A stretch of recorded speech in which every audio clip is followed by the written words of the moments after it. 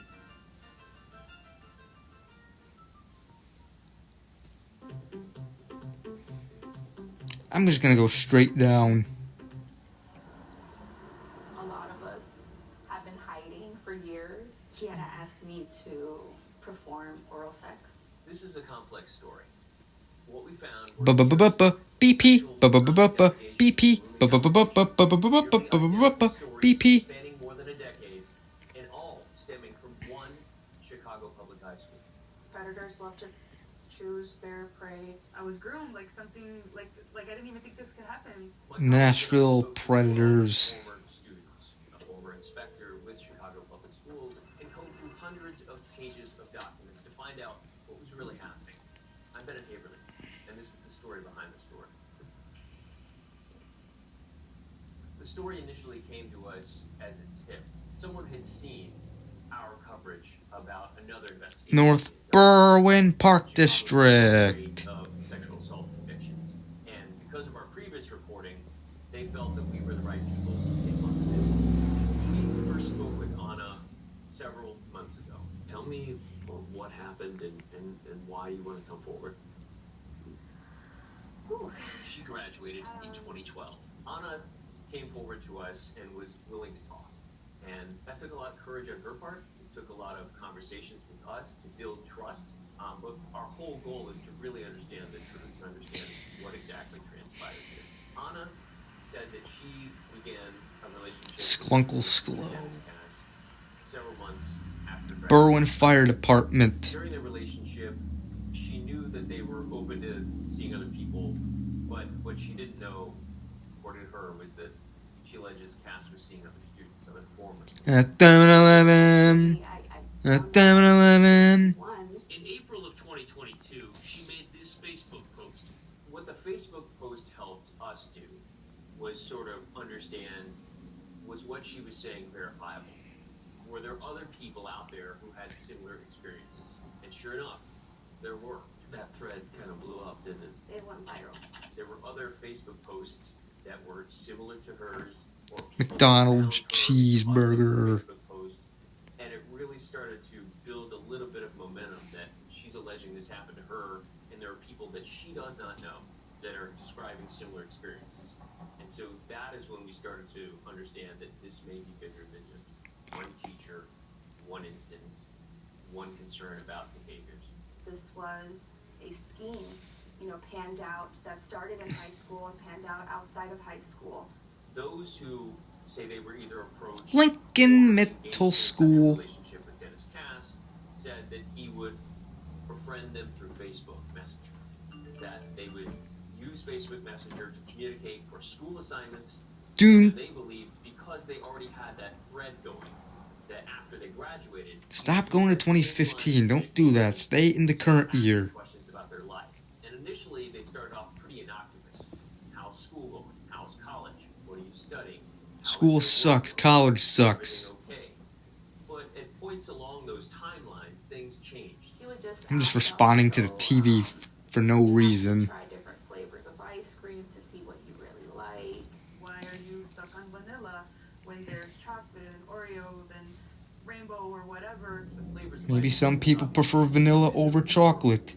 having multiple sexual partners, and that is what Nothing wrong with that. at least 7 teachers or administrators from this same campus have resigned I like both. amid the allegations of misconduct since 2017.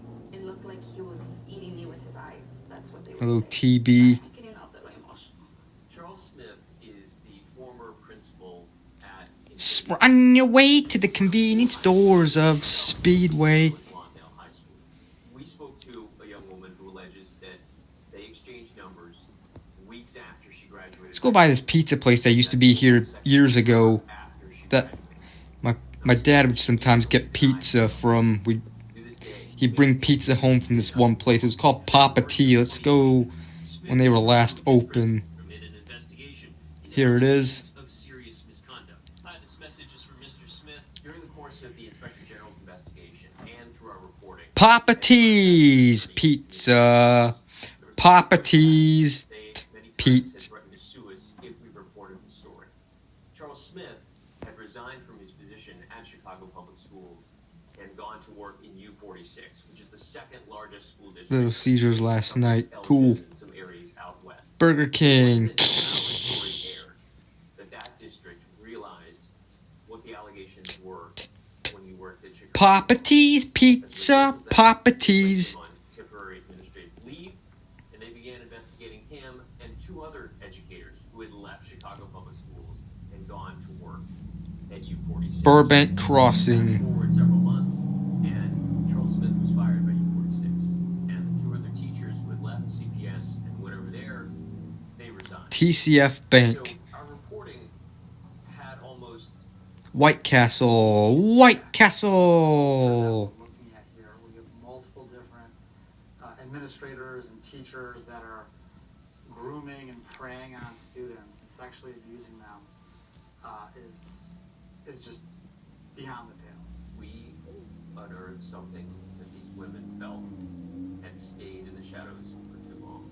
They felt manipulated, they felt rude in these particular situations. It's pretty easy to target pretty much anybody. Kmart. I mean, I think it's really wrong. The teachers in this case, those accused, have either stayed silent or through their attorneys have denied the allegations. And that's certainly their right. But what the findings Now it's in stock furniture. were that this went on unabated for years. And the Inspector General cited our reporting, our interviews, in his 300-page report. It spelled out that the behaviors of 8 teachers, either A head in my hand. misconduct or targeting former students, suggests a widespread problem.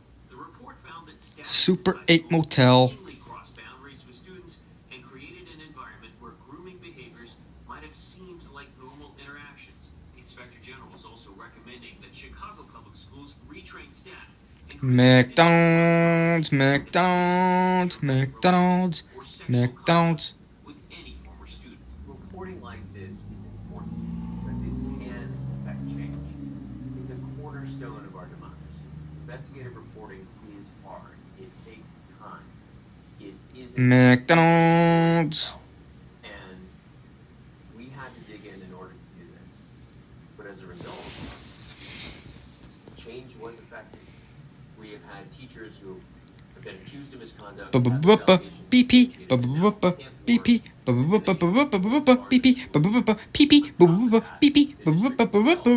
BP. I'll be back, guys. Hang on. Gotta take a whiz real quick. Social media or email communication with students and with graduates particularly after they graduate. So it clearly forced CPS to re-examine what boundaries were, what its policies were, and whether they have said it publicly or not, it has gotten their attention. Thanks for watching the story behind the story. If you ever have story ideas, please feel free to reach out to me. I'm happy to listen. I'm Bennett Haberman, NBC5 Investigate.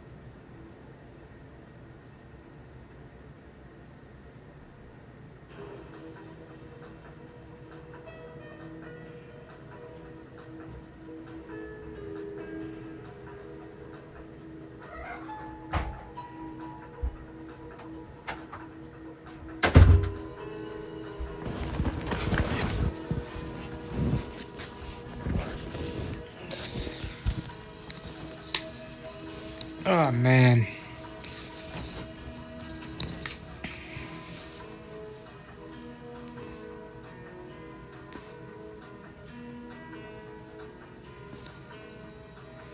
Dunkin' Donuts, Baskin Robbins, eat. Get my chop suey, cash for gold, currency exchange, JJ Peppers, Justice Square.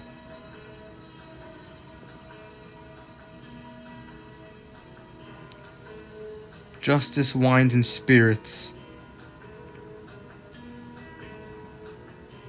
fast food place for making them. That'd be stupid. It's not the fast food place, it's the person itself. You're the one that chose to eat there a lot. Broncos burritos. Like, don't sue the restaurants. You're the one that chose to eat them all the time, like, enough to where it makes you overweight.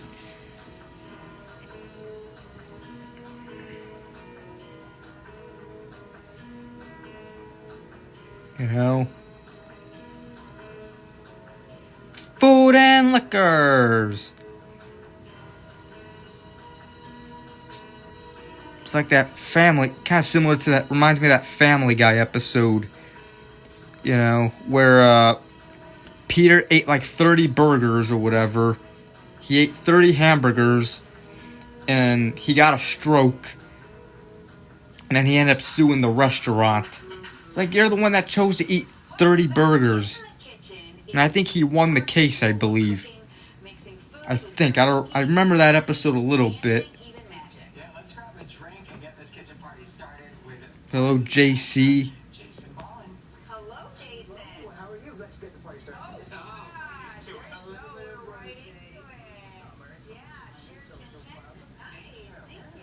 Like, come on.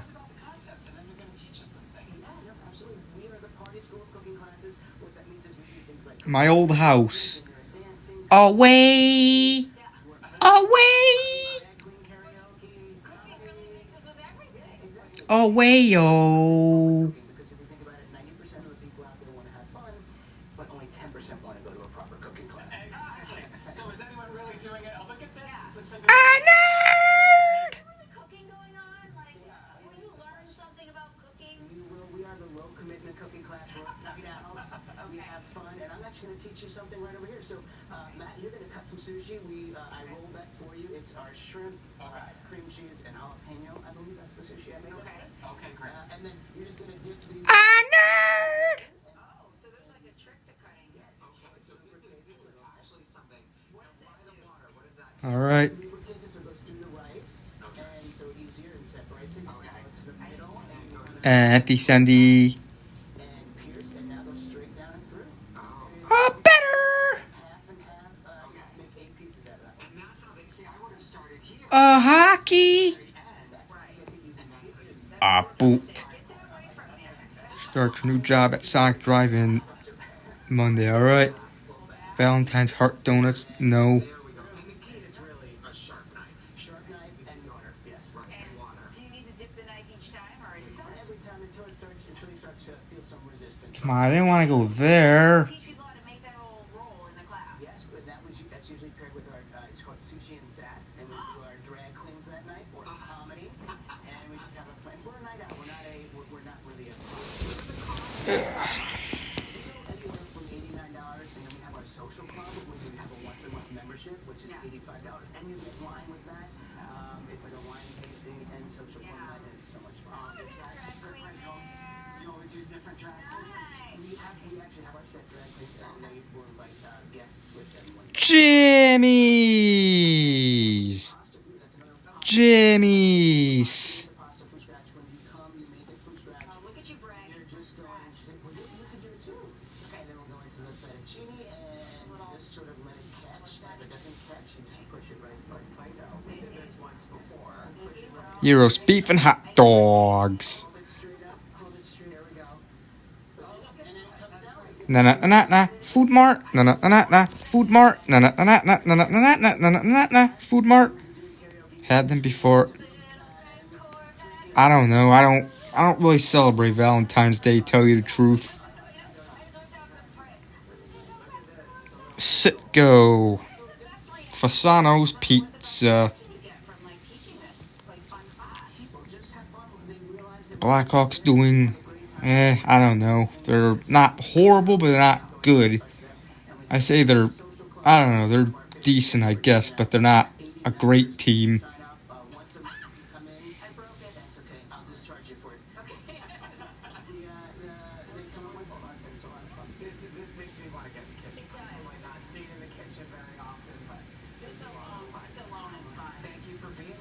Yep.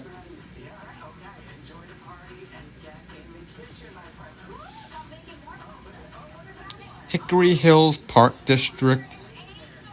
No, Food Mart. Hickory Hills Park District.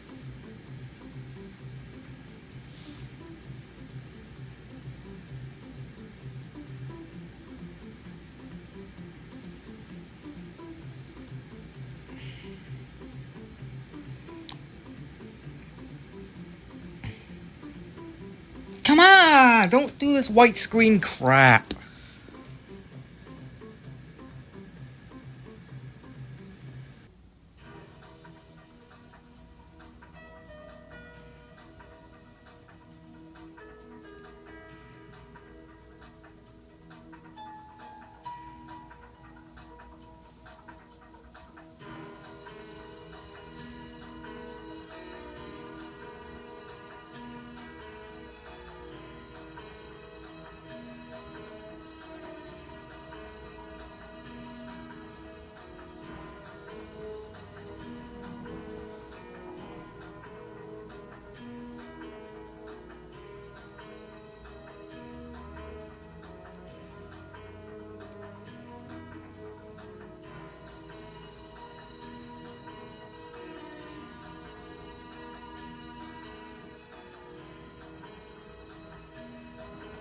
Marathon gas station.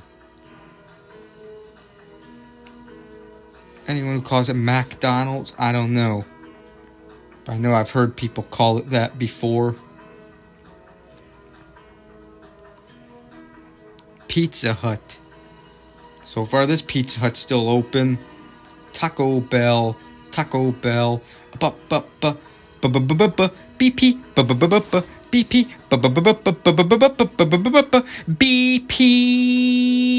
BP.com.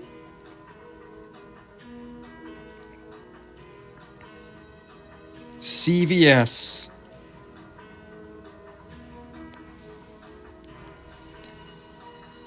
Expedia. Subway. Eat Fresh.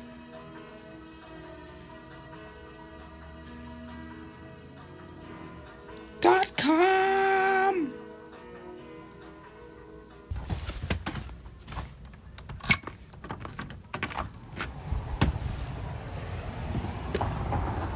It's cold out here. All right. Let's look at the outdoors.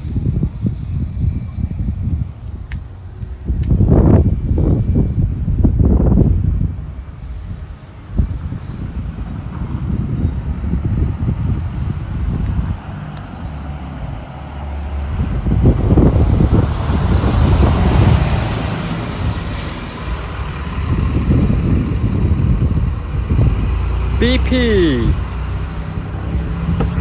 And it's a little windy out here. God damn it.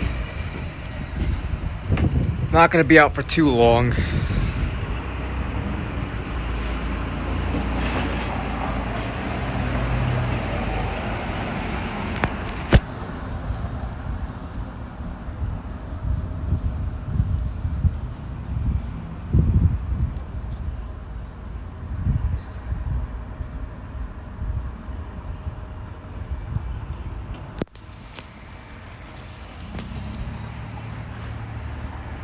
Snow to dusting in Chicago. Alright. Hopefully people don't think I'm filming them.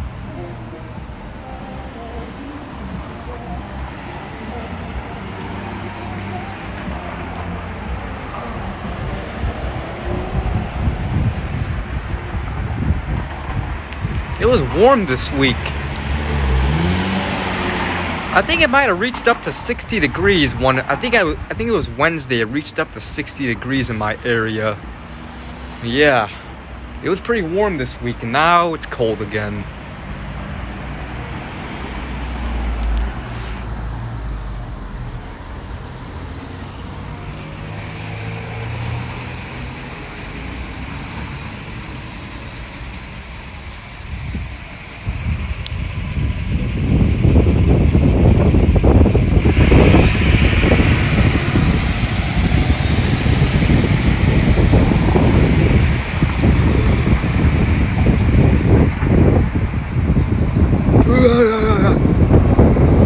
People are looking at me like I'm nuts, making that weird face.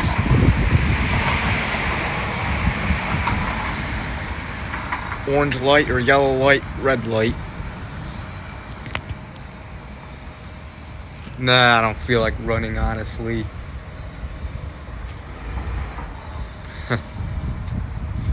Alright. It's kind of cold. I think I'm gonna go in now. Alright, bye, outdoors.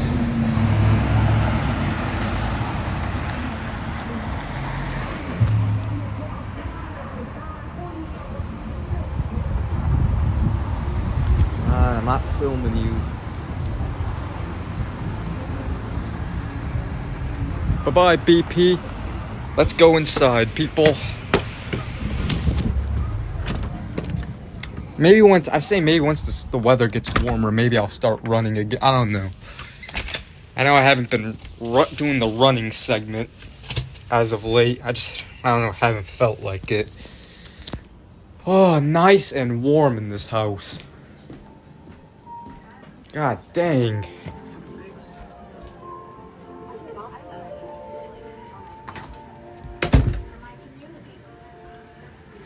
Back in the wheat cave.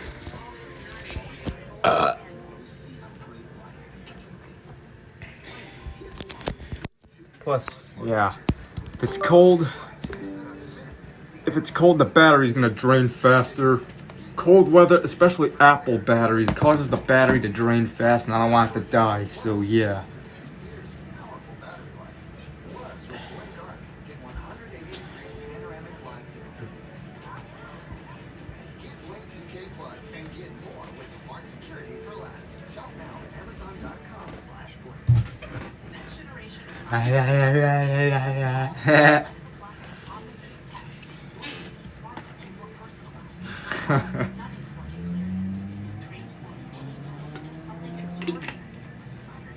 I'm going to with one of them.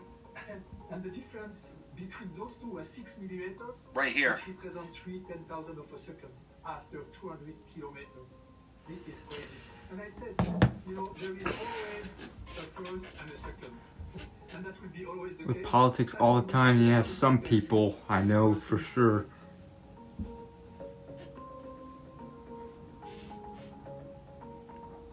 It's one of the most important things at the Olympic Games.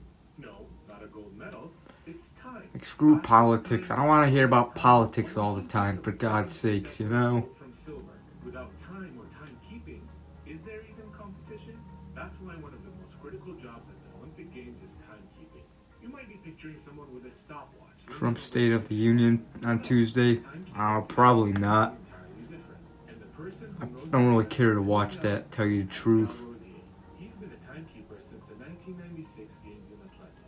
Absolutely, the role has changed drastically since I started the job of, being the timekeeper, doing time. Ba-ba-ba-boo. Says, since those days, technology has changed the way timekeepers do their job. Compared to 96 and we are in 2026, everything is faster, everything is much more exposed. It was exposed at the beginning. The mission was the same, flawless official result. The mission remains the same, but at the same time there are much more technology which are part of the timekeeping system which the team have to handle during a competition which is running. And with that technological shift, the job of a timekeeper changed. In fact, modern Olympic timekeepers have more in common with airplane pilots than referees. There's more automation, more systems to ensure less room for human error. What are the timekeepers doing when the competition is running? It's a bit like, being a pilot in a plane. All our system we have developed, we try to reduce the human action, to reduce the human error, which can always happen by statistics.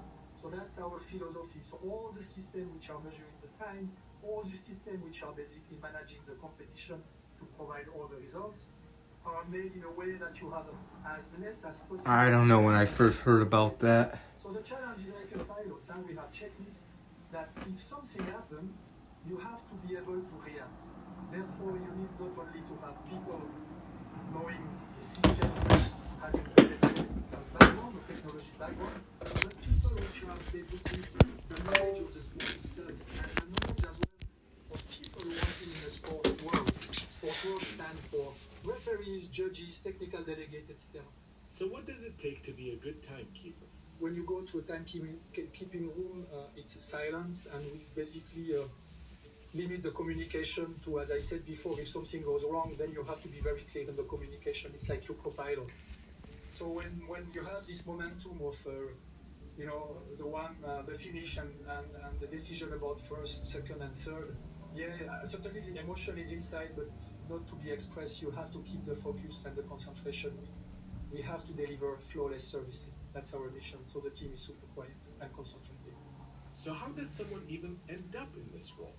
In the field of timekeeping technology, we are some type of expertise and profession. So if you look at the team of a timekeeper, you have different experts and different background, in the sense that you have people which have, a background in engineering. Flute, flark, bloop, blark. Whatsoever. You have people which grew up because they were so much interested about doing timekeeping, in providing timekeeping in small areas for popular races, so they are very capable to handle popular races where you have a bunch of athletes on the course and everyone is going in every direction and you have to sort them out, which is absolutely not the case at the Olympic Games. Everything is going according to a very smooth way of rolling out the competition, but it's super exposed. We have to be humble. A little bit of a comparison of what the timekeepers are doing when they basically perform their timekeeping duty. I'll say maybe sometime in the 90s. I'm gonna guess. Maybe 2000, 1999. Yeah, maybe 2002. The old Taco Bell building design or logo. Hello, McAnthony.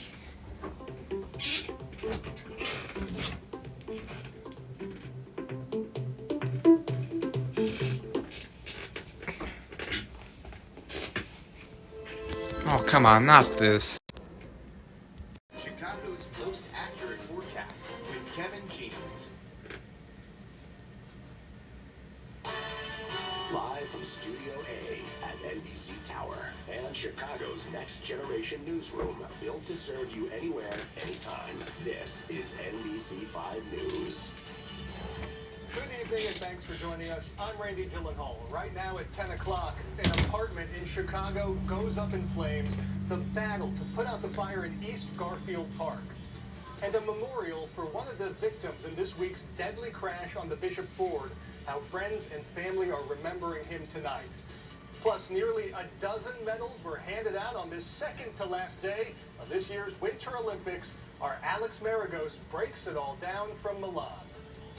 But we begin tonight with that investigation into what sparked a massive blaze at a West Side apartment building around 5:30 this evening. You can see the thick gray smoke pouring into the sky from a building near Madison and Albany at Garfield Park. The video shows heavy flames ripping through the roof as crews rushed in. Into 2017. At least 3 ladder trucks surrounded the building. All right. Smoke was visible from as far away as the Eisenhower Expressway. We talked to one man who went inside that burning building to help get his neighbors out. Damn. So I ran past and smoke coming out, I see nobody coming out.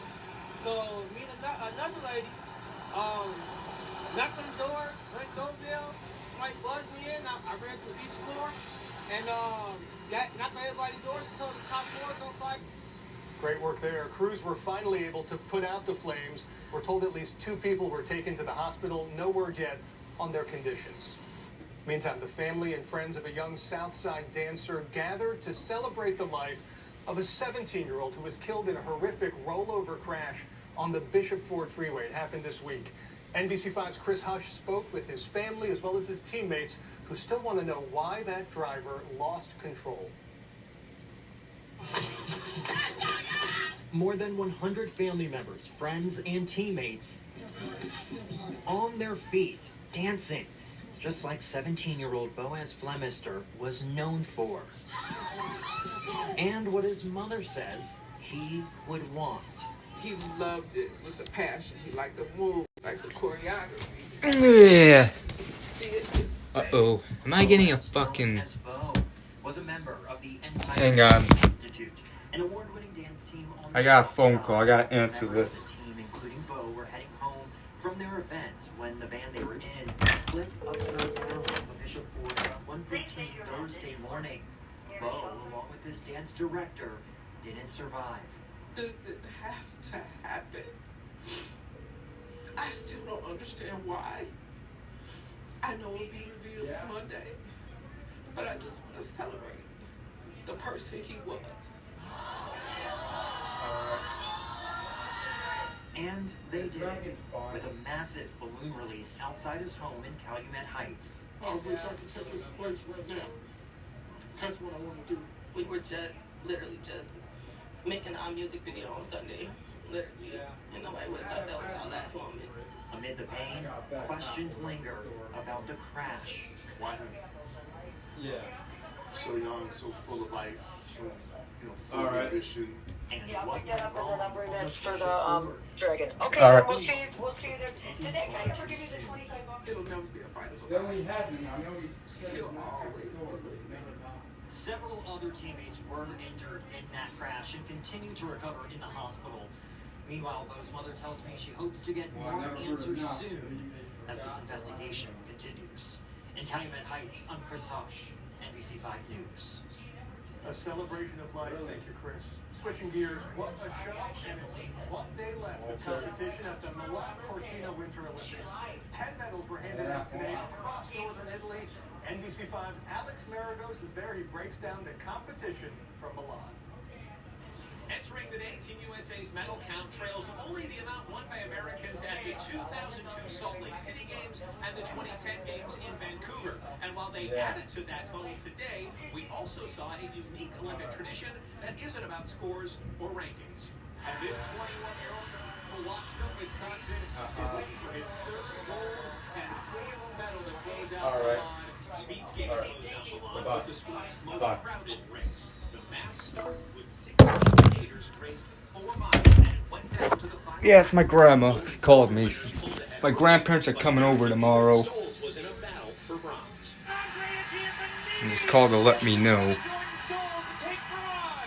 Despite just losing out on a medal in this race, Stoles will go home as the first American to win 3 medals at one Winter Olympics since 2010. But there was another battle for bronze in the women's mass start.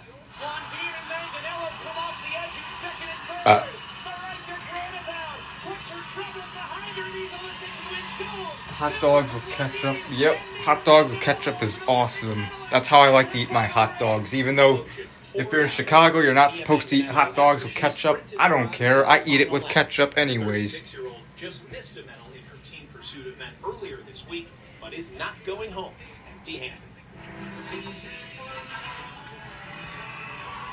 William Allen may be left with an empty feeling from Milan, but he filled figure skating with so much hope for the future. And dazzled in tonight's figure skating exhibition.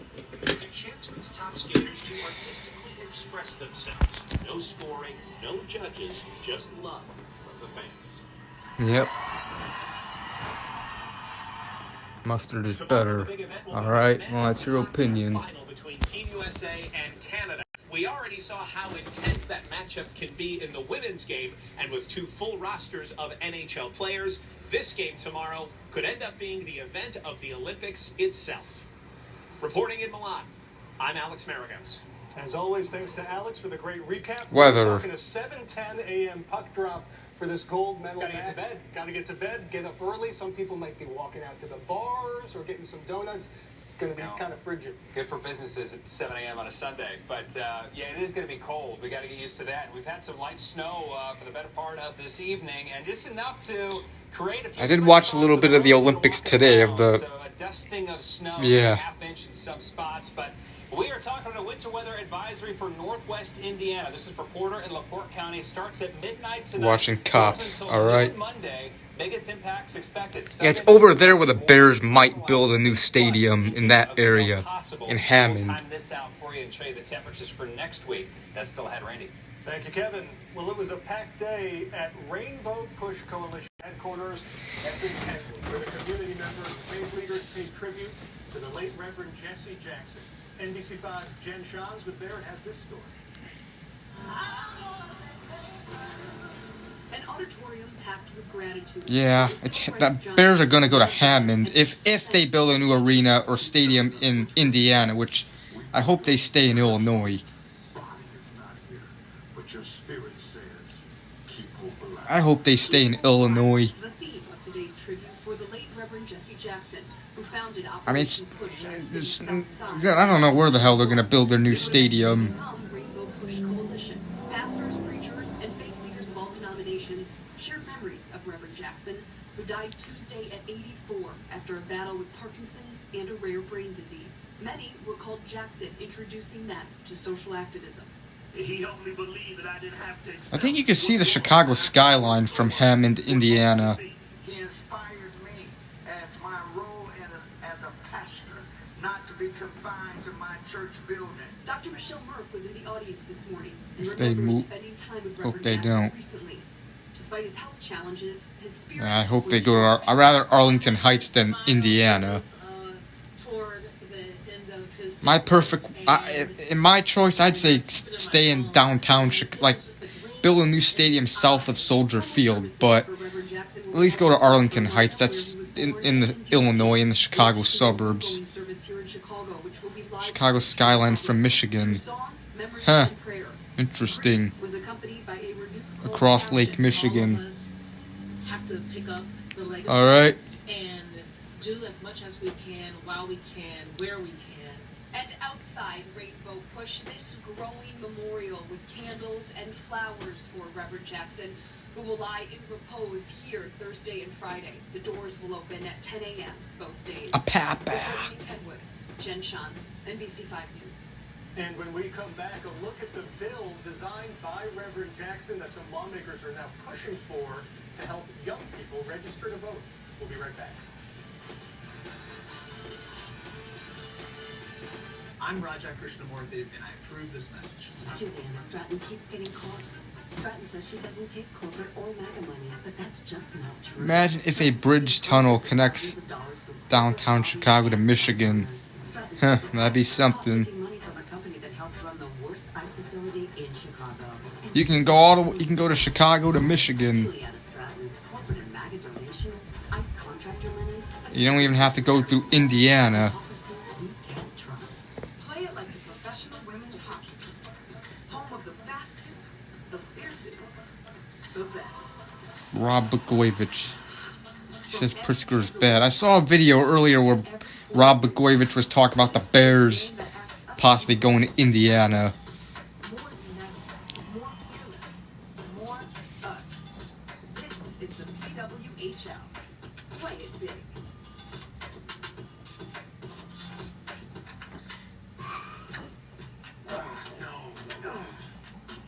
Blagojevich was on Fox News today and Thursday. Yeah, I'm against the Bears moving to Indiana too. They should stay in Illinois. I don't know. We'll see what happens. Hyundai Getaway Sales Event. Now, lease the Hyundai Kona for only $199 a month. Visit your local Hyundai dealer today. The NBC5 Storm Team is #1. What a day for a Hyundai.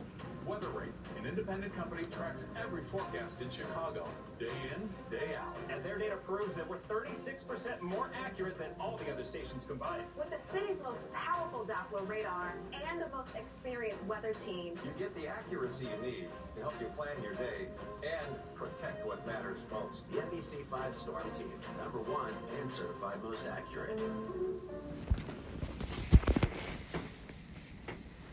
Welcome back. Reverend Jesse Has another NFL team, the Colts. Yep. voting rights and most recently was advocating for young voters. And today, several political leaders met to push his young voter empowerment bill through. I know the Kansas City Chiefs are going to be moving to Kansas. They're moving out of Missouri to Kansas. For students to register if they're eligible to vote. Reverend Jackson often spoke about a simple but powerful dream that every young person would graduate from high school with a diploma in one hand and a voter registration card in the other. Encouraging young voters to participate was a cause Jackson championed throughout his life. Supporters say this legislation ensures that legacy lives on for generations to come. Schoolers spent their Saturday learning about careers in aviation. This is pretty cool. This group checked out Lewis University's Aviation Center first and had the chance to hear from the pros, including our very own NBC5 Stephen Holt right there, who, if you did not know, is a licensed commercial pilot. Students also practiced landing on a flight simulator. They learned how to be an air traffic controller. The event was hosted by the Chicago Department of Aviation and the Tuskegee Next program. Thanks to Stephen for helping out. I remember me and Adrian rid past that place, the Lewis University Aviation Center, back on January 30th, 2022. And the Royals moving with the Chiefs since their stadiums. Are the Royals moving? No, at least not now, but I heard the Royals are planning, they want to get a new stadium too, and I'm hearing they may go to Kansas as well, possibly, but I don't know. Maybe they'll stay in Missouri. I don't know what'll happen.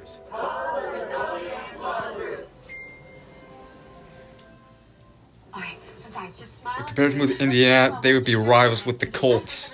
Yeah. I just hope they stay in Illinois. Go to Arlington Heights, you know? Come on, Illinois politicians, stop being greedy.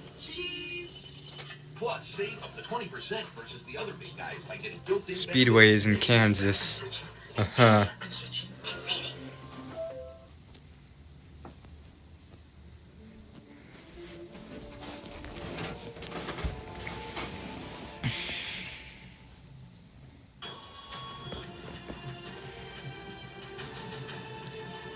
Stumpy and Nicky.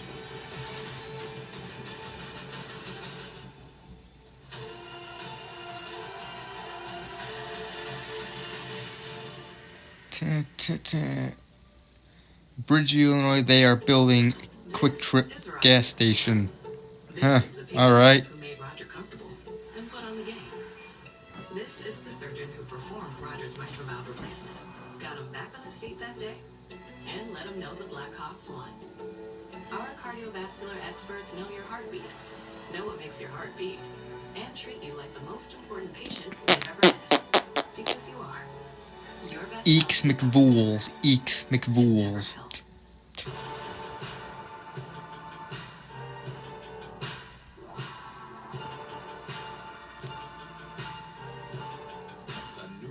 Chicago sports. Luke Camillus, NBC5. Hi, I'm Alex Maragos, live from the Winter. No, I never had Red Robin's burgers.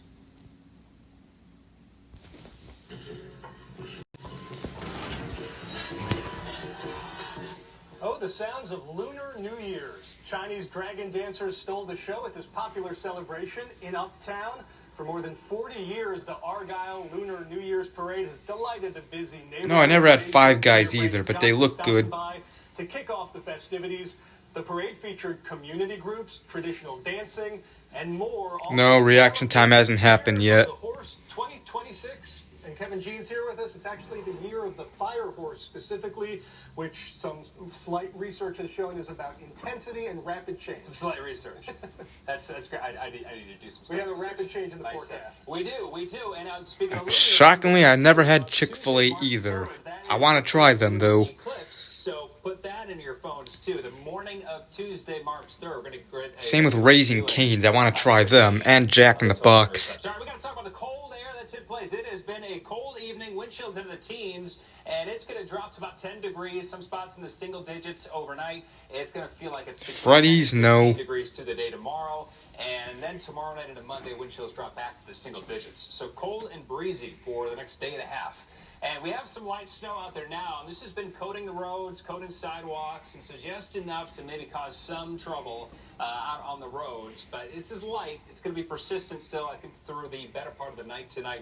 Light snow continues. There's still more that's going to be dropping from the north to the south out of Wisconsin. So upwards of a half inch will be possible across Illinois. Then the focus is really across northwest Indiana. That's where winter weather advisories will be in effect from midnight tonight all the way until noon Monday. So let's go through the stormcast. This is through tomorrow morning. Temperatures into the mid-20s, wind gusts over 25 miles per hour. So that's why it's going to feel as cold as it will tomorrow. Some light snow or flurries possible at times during the day across Illinois and across northwest Indiana. You have the lake effect snow showers. Wow. These lake effect bands become better organized as we get after about 8 p.m. Sunday evening and especially through Monday morning. So look at the snow forecast. We roll forward in this computer model. There's going to be a sharp gradient depending on where these bands of lake effect sets up. So Valparaiso is really right on the cusp, 1 to 3 inches, but just to the east, I mean, 6+ inches of snow can't be ruled out. So again, biggest travel impacts overnight, late Sunday night,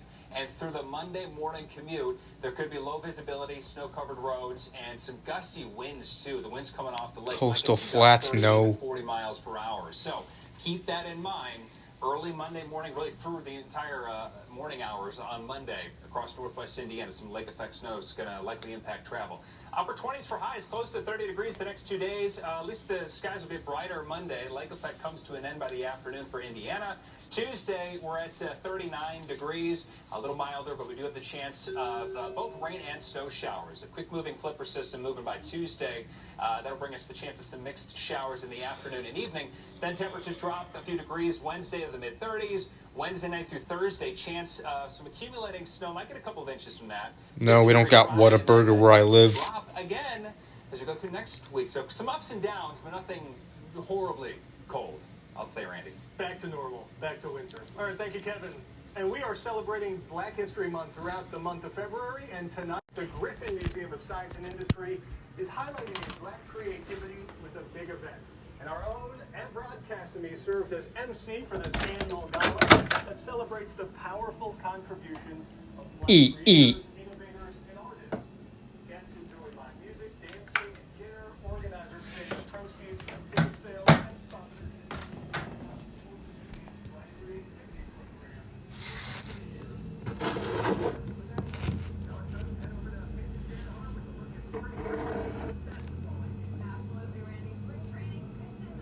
They're franchised along with In-N-Out.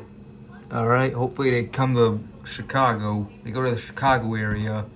In-N-Out and Whataburger. I wouldn't mind trying those places.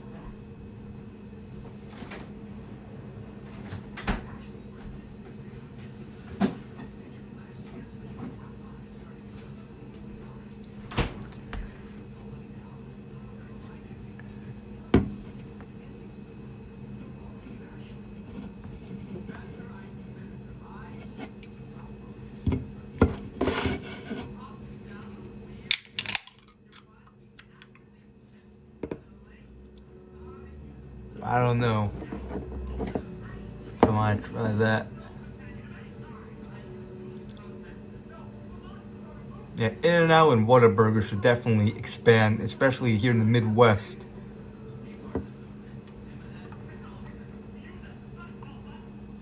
Come on, there's a fucking hair in my fucking glass. Why is there a hair in my glass? Don't you guys just hate when hair gets in like your food or drink? And this beer's a little icy. The fridge is really cool. Look, you can see a little bit of ice chunks. Damn, this is... Oh, God, I'm gonna get a brain freeze. Bubbles.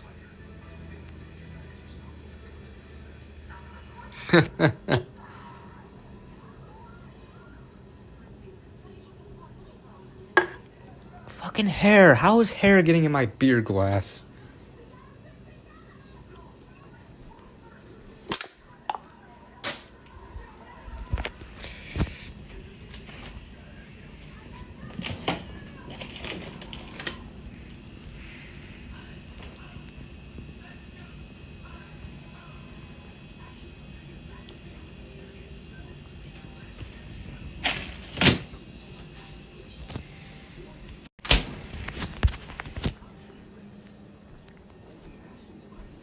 Cheddar cheese. I might eat some cheddar cheese later tonight. I got that at Aldi the other night.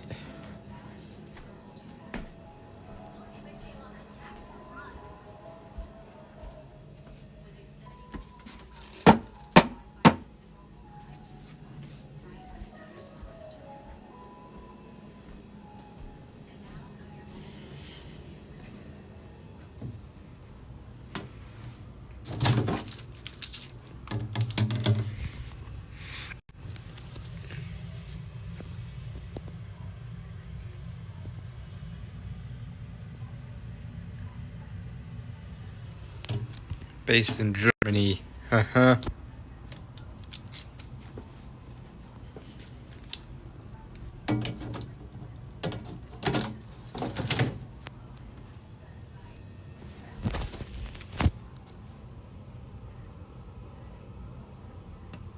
Look good.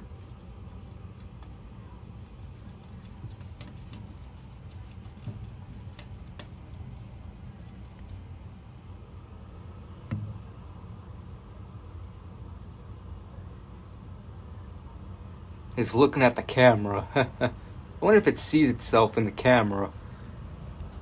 That's you in the camera, Beardy Boo.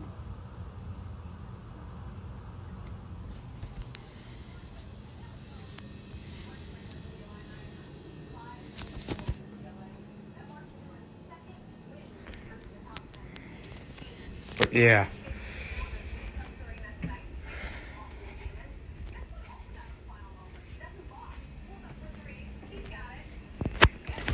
The living room.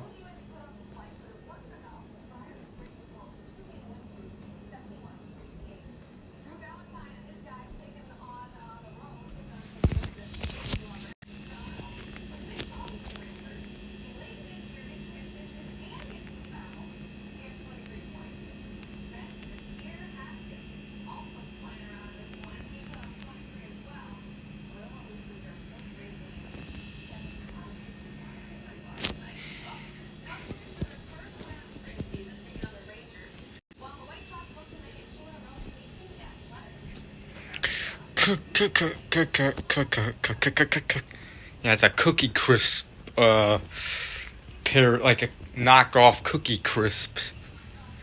And Cookie Crisp are...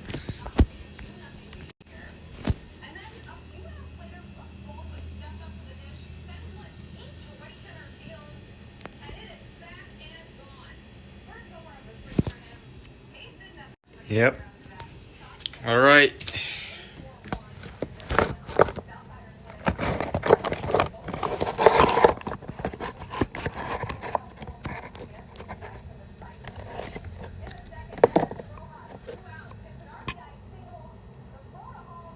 Eeks McVools. Anyways, that's Miller High Life. Let's get ready to chug this Miller High Life beer on this Saturday night. So yeah, anyways. Yeah.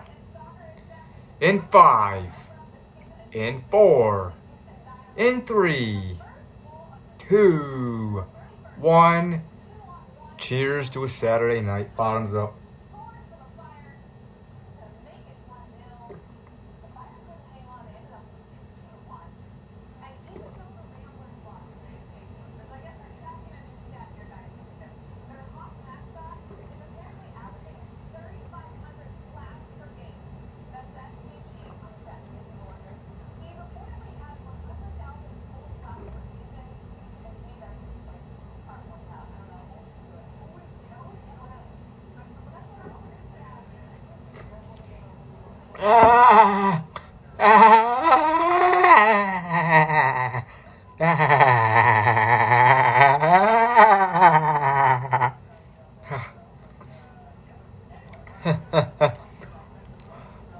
Got foam on my mustache.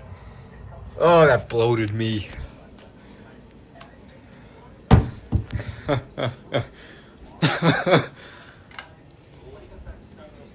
For Northwest Indiana. It's going to start tonight and the day tomorrow. It's going to become, I think, creating bigger impacts by later Sunday evening.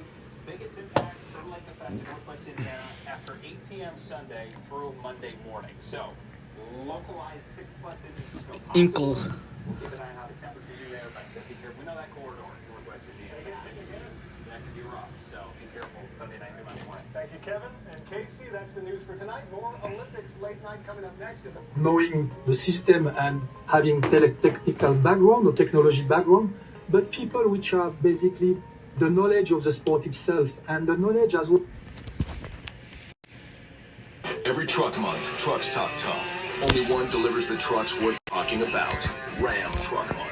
The most powerful light-duty gas lineup in America, backed by America's best powertrain. Almost wasn't ready. All right. The only one worth the talk.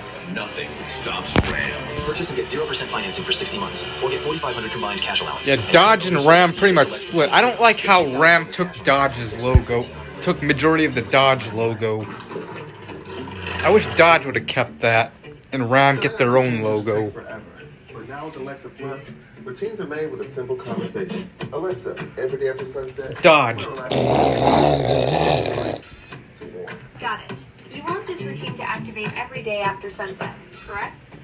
Yeah. Your routine has been created. Alexa, yeah, that's more like it. Of course. I'm always here for you. By myself for the last few years. I live with relatives, not my mom, but at the moment. In the spirit of the Winter Olympics, today marks one of the biggest moments in the history of American sports. Yeah. The Lake Placid Winter Games in 1980, the U.S. men's hockey team beat the Soviet Union. The U.S. was a huge... Mr. Jinx Turkey. Which is absolutely not the case. At the Olympic Games, everything is going... I'll be right back. A very smooth way of... rolling out the competition. Beer makes you pee, that's for sure. We have to be humble.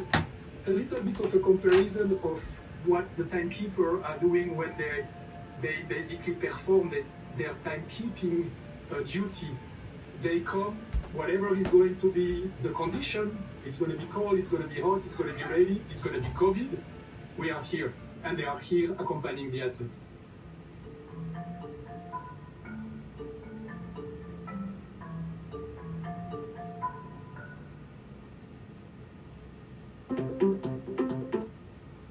There's athletes who are so excited that they've made it to the games. There's athletes who are striving to win a medal of any color. And then for us, the expectation is gold or bust.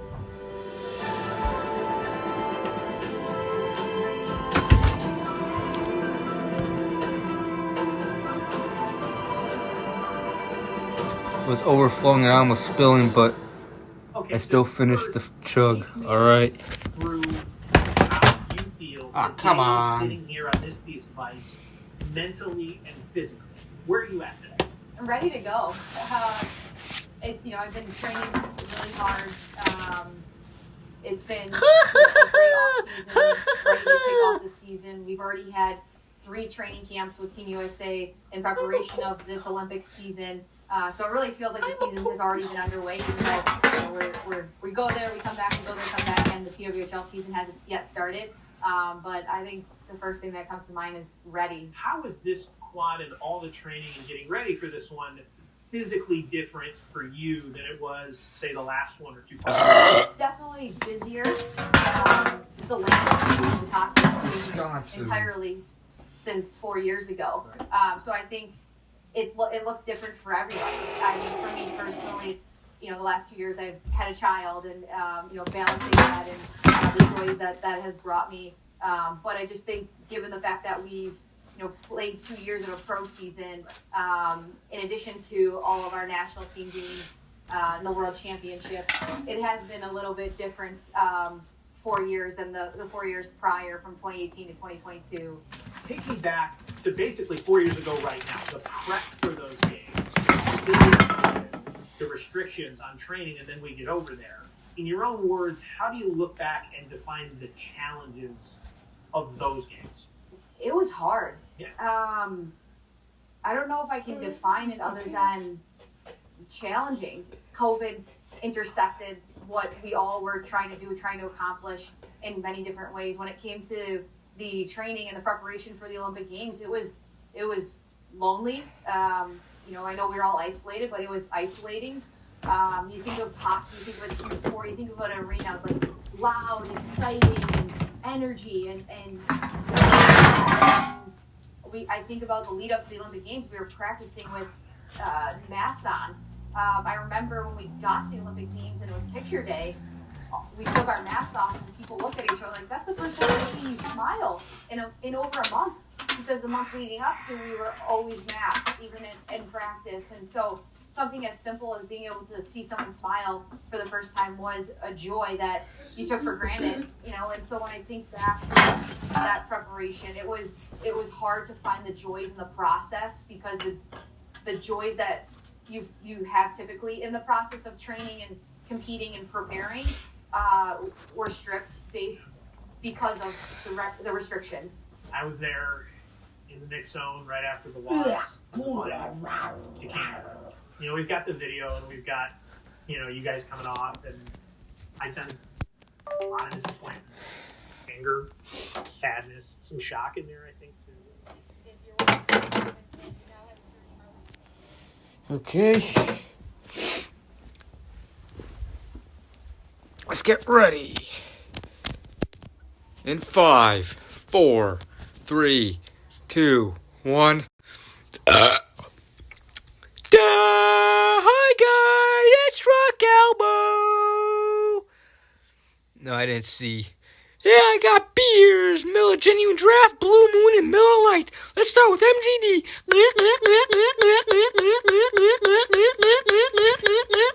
Let's drink some Blue Moon Belgian White.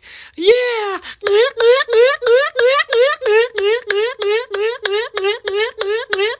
Yeah, let's drink some Miller Lite. Yeah, the wheat greatness. Yeah. Yeah. Yeah. It's a great day. Yeah, yeah, yeah. It's a great day. Bricks Fids. Yeah. It's a great day. The real fan won. TB. I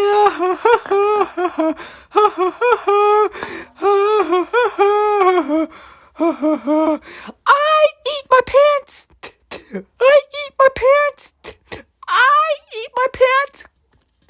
I eat my pants. I eat my pants. I eat my pants. I eat my pants. I eat my pants.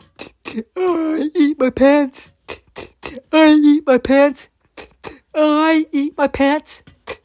I eat my pants. I eat my pants. I eat my pants. I eat my pants. I eat my pants. Yeah, tasty. Hudson Graham, yeah. I eat my pants. I eat my pants.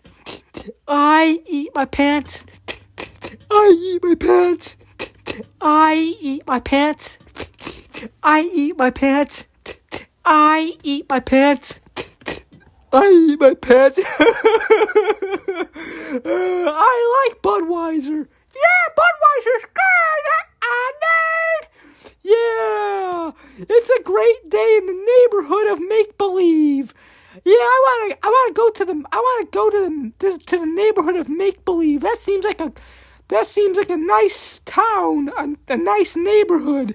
Yeah. I also want to go to Mr. Rogers' neighborhood. Mr. Rogers' neighborhood. It's a nice looking neighborhood, right? Yeah. I like that red building. That red building in Mr. Rogers' neighborhood. You know what building I'm talking about, right? Fowlerville, Michigan. A little bit goofy. You guys know that red building from Mr. Rogers' neighborhood, right? You guys know what building I'm talking about, right? Yeah, that's a nice looking building. Yeah. PP. PP. Yeah, Mr. Rogers is awesome. Yeah. E beep beep beep bo. E beep beep beep bo. E beep beep beep bo. E beep beep beep bo. Yeah. Mr. Rogers. Yeah. Mr. Rogers' neighborhood, the red building, yeah. This is the building I'm talking about. I'm going to research it. You guys know this building, right? That building from I like that building. That building looks awesome. I love that building. Yeah, right? That's an awesome looking building, am I right? Yeah, I mean, just look at that. What a nice looking building.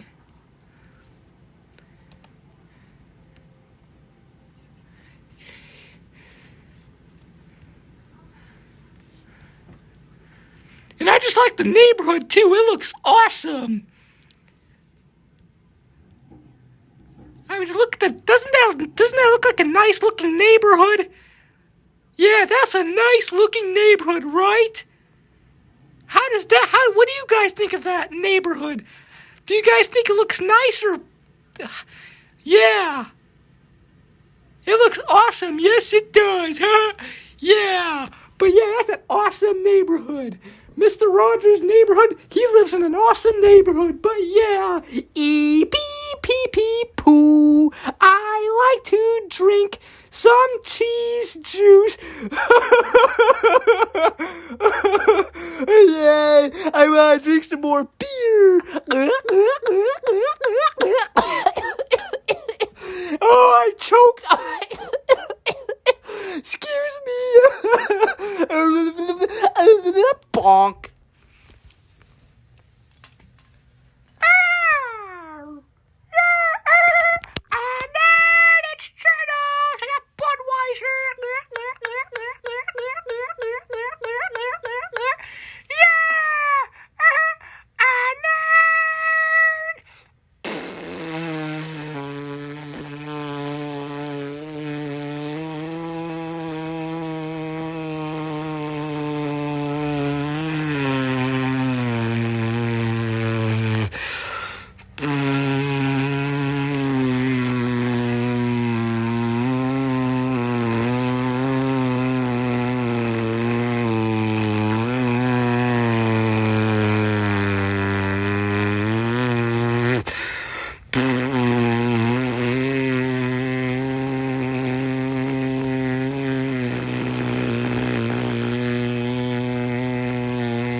But I'm gonna try a different beer.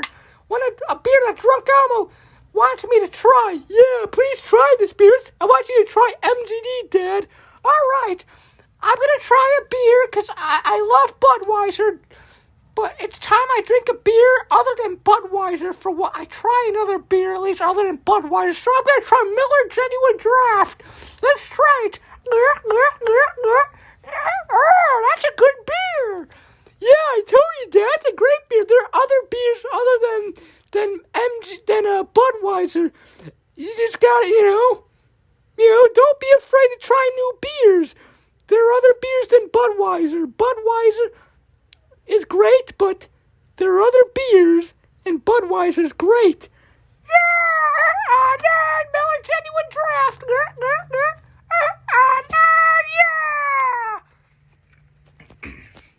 Hey everybody, Lynn here.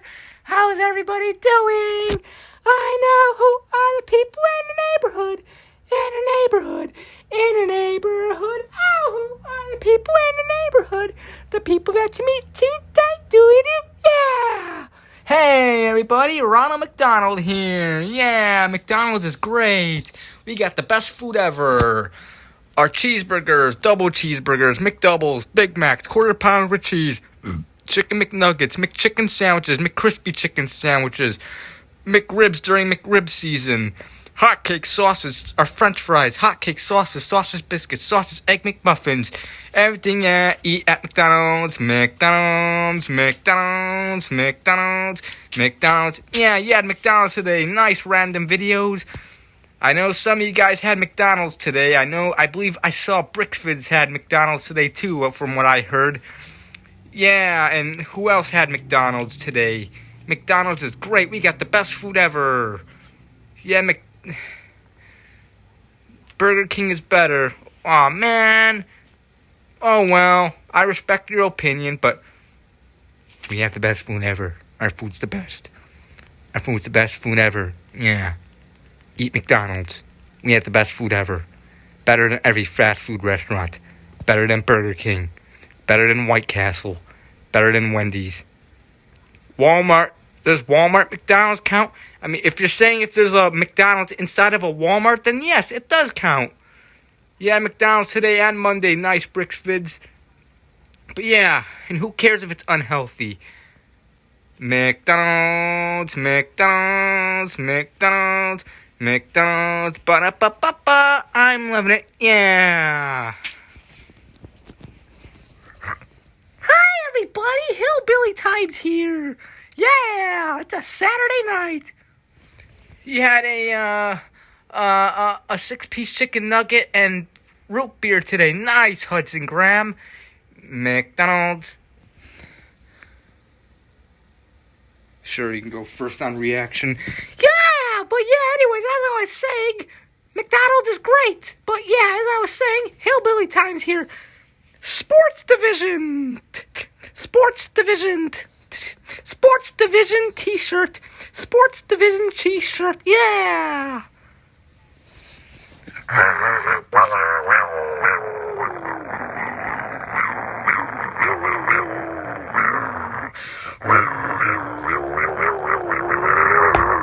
Ooh.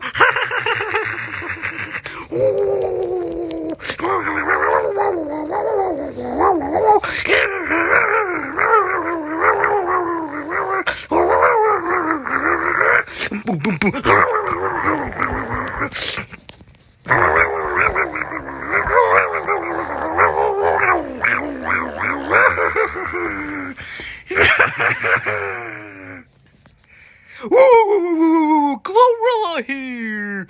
Woo! Woo! Woo! Woo! Woo! Woo! Woo! Woo! Woo! Woo! Yeah!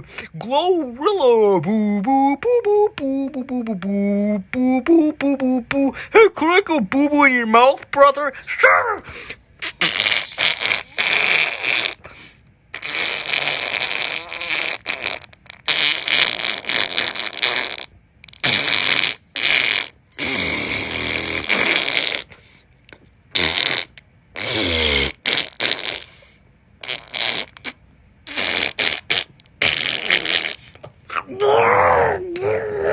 Oh, that tastes good. Your poop tastes good, Glorilla.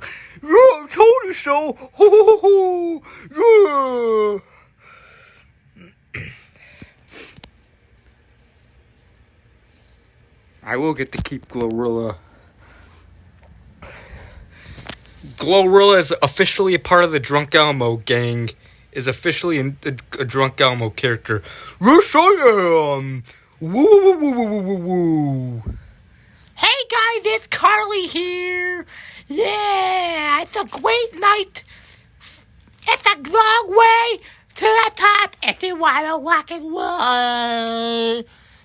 It's a long way to the top if you want to rock and roll. Look out! It's what's happening. It's a long way to the top if you want to rock and roll. Yeah! Everybody, it's Josh here. How's everybody doing? Say hey, Rex. Yeah, it's a Saturday night. It's a Saturday night. It's a great Saturday night. Apple juice is better than beer. Well, that's your opinion. Yeah, I don't care. Okay, but yeah, it's a Saturday night. It's a Saturday night.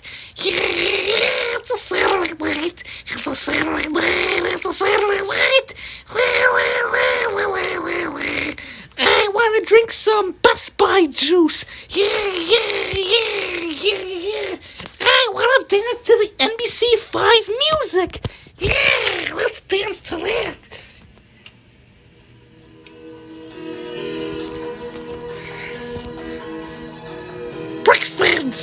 The week greatness.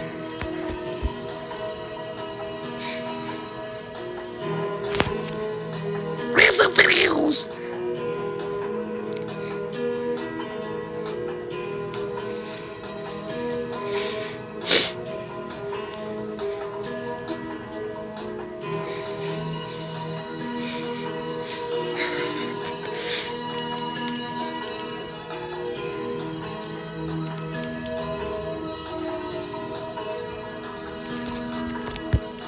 Green tuna juice, green pea juice, yeah.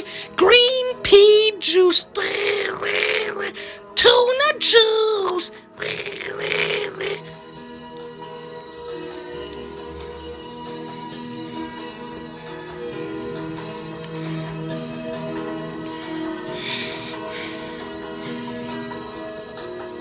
Booger juice.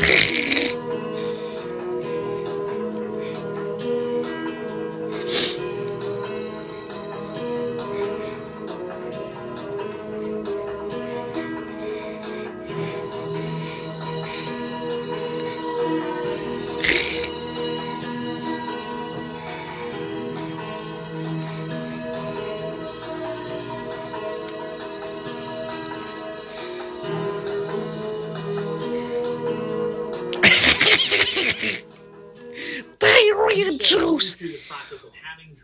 Well, I'm gonna try some green. I'm gonna try some Jonathan Hill's tuna juice and green pea juice. Yeah.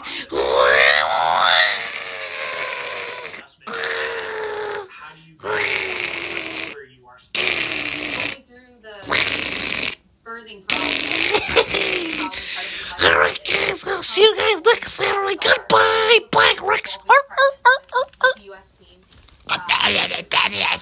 Next Saturday. Bye. I'll have a good one. Have a great Saturday night. But yeah. Oh, by the way, I'm gonna try something. Again, with limitations, but I had a goal to come back, so I knew I needed to put in the work beforehand, and then I had an amazing team of people, of pelvic floor specialists, of physical therapy. This looks like water, but it's not. This is tuna juice. Jonathan Hill's tuna juice. Let's drink it. That's pretty good, actually. Yeah, tuna juice is good. I'm gonna try. Yummy. Yeah. Anyway, bye. Bye. 110%. Goodbye, everybody. I'll see you next Saturday. Have a good one. Wow.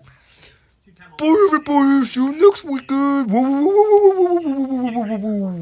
From Glorilla.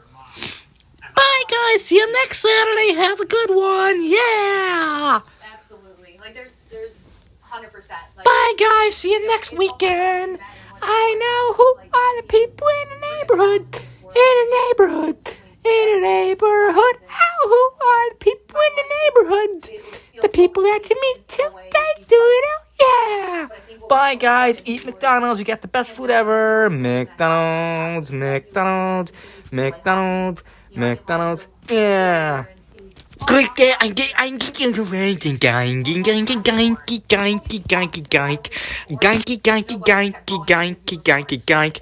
I wanna poop on gank. Ganky.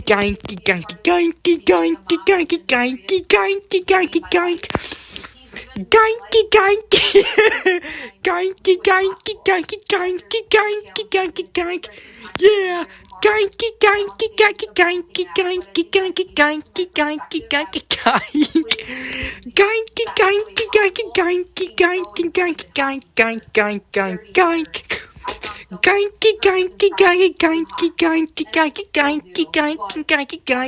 Yeah, more beer. I'm gonna drink the Budweiser.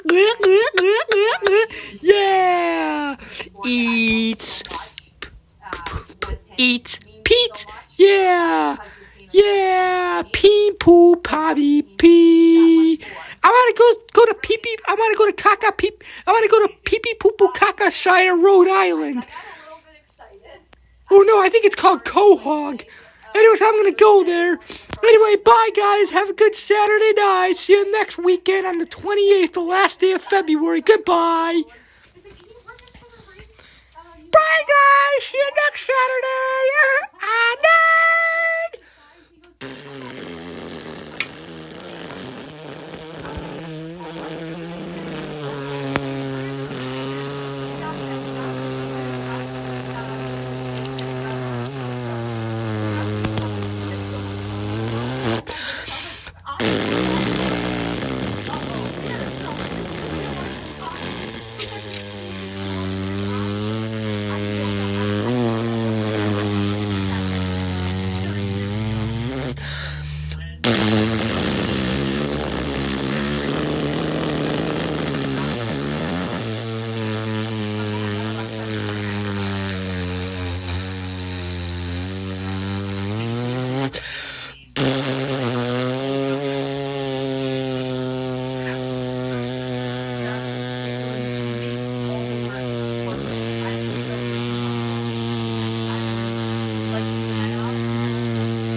Smell good.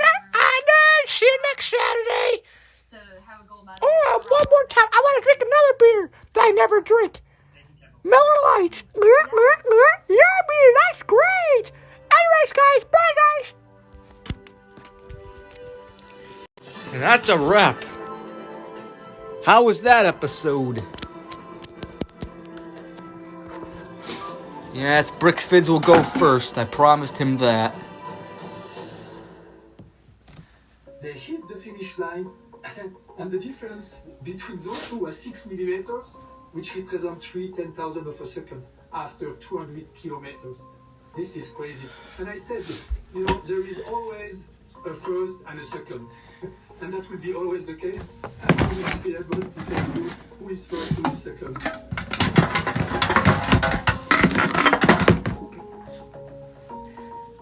It's one of the most important things at the Olympic Games. It's time to play with the medal.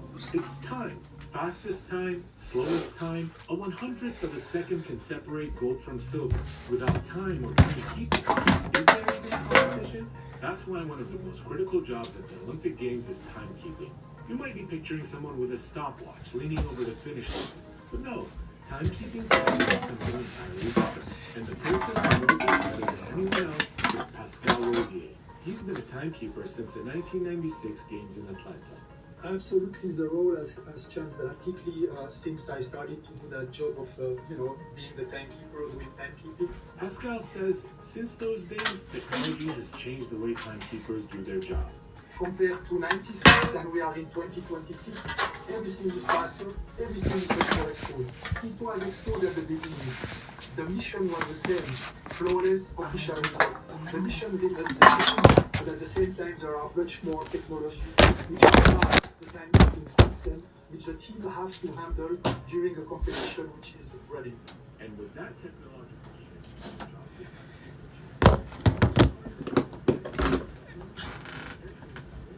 Sure, you can go last, Daniel Platagon.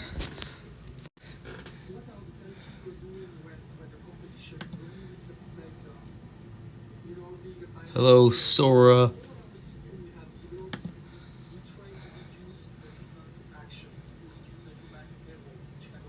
Even if you're not ready to launch your business. With Wix, you can grab yours now and then get... Westside Nut Club Fall Festival is several months away, but even in the winter, the organization is working to better the community. That's right. The Nut Club says it will be donating a second round of proceeds from this year's half pot to schools and nonprofits across the River City. Eyewitness News' Jared Darwish spoke with one of the organizations benefiting from this year's giving. It goes so much beyond dollars and cents because it's somebody saying, I believe in you.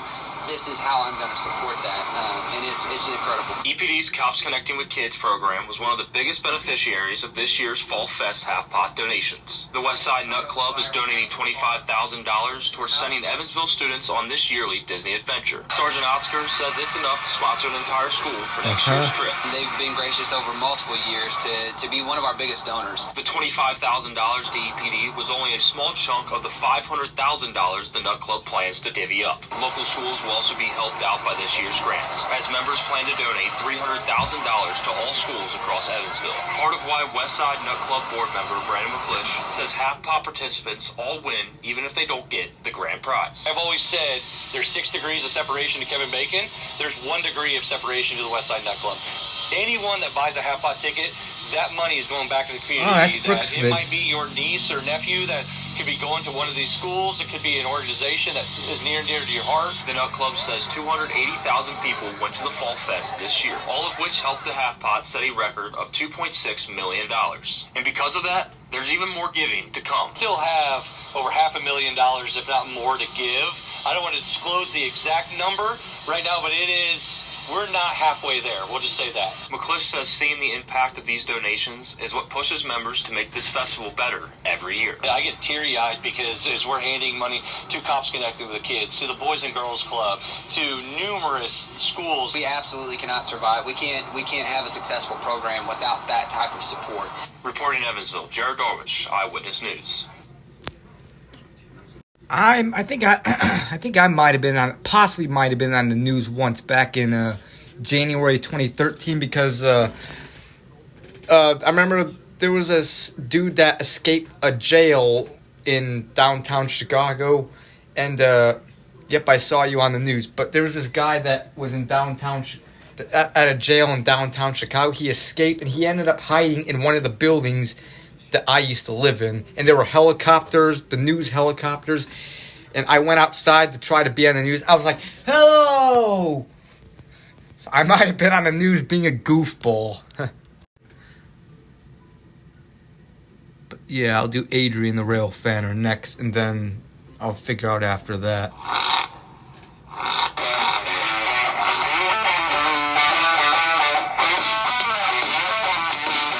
Hennessy Performance fans, my name is Blake. I'm very excited to talk to you today about the vehicle behind me, but also the newest purchasing process through Hennessy Performance. For over 30 years, Hennessy has been your destination for performance. We are very excited now to offer vehicles that will be turnkey, whether they're Hennessy cars, exotic sport cars, or just looking for a good turnkey truck. You can now go direct to Hennessy Motors to get these vehicles. So outside of the new process, we're going to dive right into one of our new inventory vehicles. So behind me, we've got a 2024 TRX 1500 with our Mammoth 1000 package. So hey, you get 1,000 horsepower, upgraded supercharger, upgraded wheels and tires. We're doing the front and rear bumper replacement. This vehicle comes with our new CPO certified pre-owned warranty, so you can still enjoy the drive and worry less. So the Mammoth 1000 comes with our proprietary 20-inch Hennessy wheels. We then address that with a 37-inch off-road aggressive tire. We do the Mammoth front bumper upgrade, which has the upgraded auxiliary fog lights and the 20-inch LED light bar. All of the sensors and drive sensors and adaptive cruise, everything still retains intact, so you can still drive the truck like you would, just like it would from the factory. We go in, upgrade the supercharger, gets you that 1,000 horsepower, so you have a real off-road, just super aggressive monster. This Harvest Sunrise, it's a stunning color. It's got a nice flake to it. It shines in the sun, but it looks really menacing at night. So a great color combination for the TRX.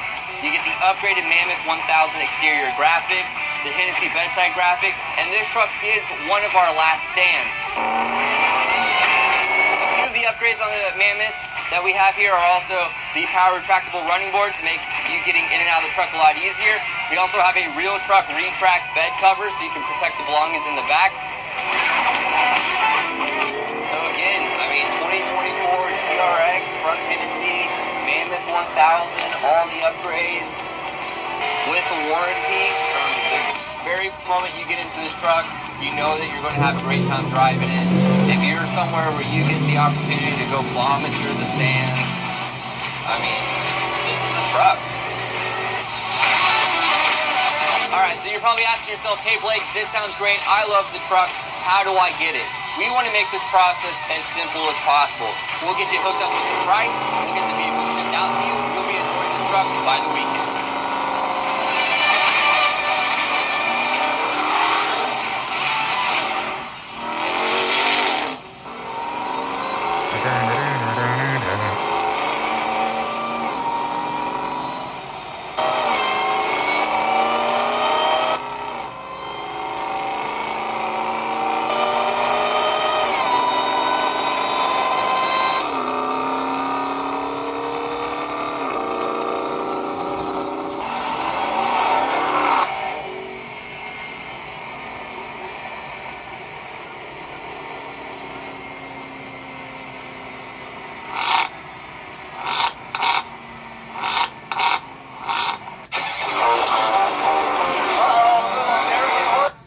Alright.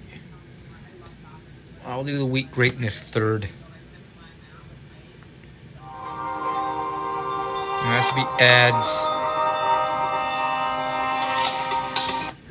Well, a baby monkey in Japan is melting hearts around the world, and it's all thanks to a tiny stuffed toy. There you go. Meet Punch, a Japanese macaque born last summer at the Ishikawa City Zoo.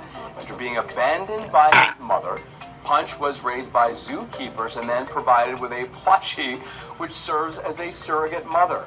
Now, photos of Punch clutching the orange orangutan stuffy have gone viral, obviously drawing millions of views, even donations to support his care. Now reunited with his troop, Punch still carries the toy and is drawing big crowds as fans follow his growth.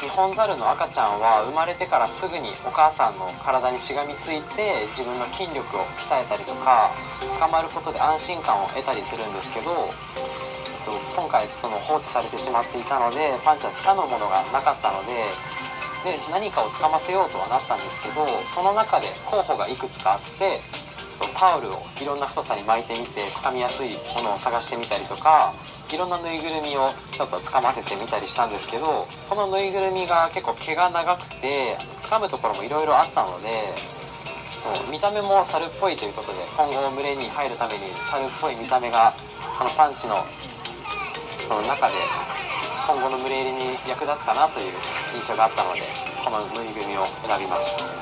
今回パンチの本当のお母さんは年齢も若くて今回が初産だったこともあって、さらにすごい夏7月だったので、日本の7月かなり暑くなって炎天下の中だったので、お母さん自身かなり体力を消耗してしまっていたこともあってパンチを育てることもできずにもう本当に自分のことで精一杯という感じでした。最近もう日を増すごとに少しずつぬいぐるみから離れる時間だったりとかコミュニケーションを取る猿がどんどん増えてきているので、このままいけば順調に少しずつ猿に溶け込んでいって、ぬいぐるみが必要なくなる日もあるのかなという感じで。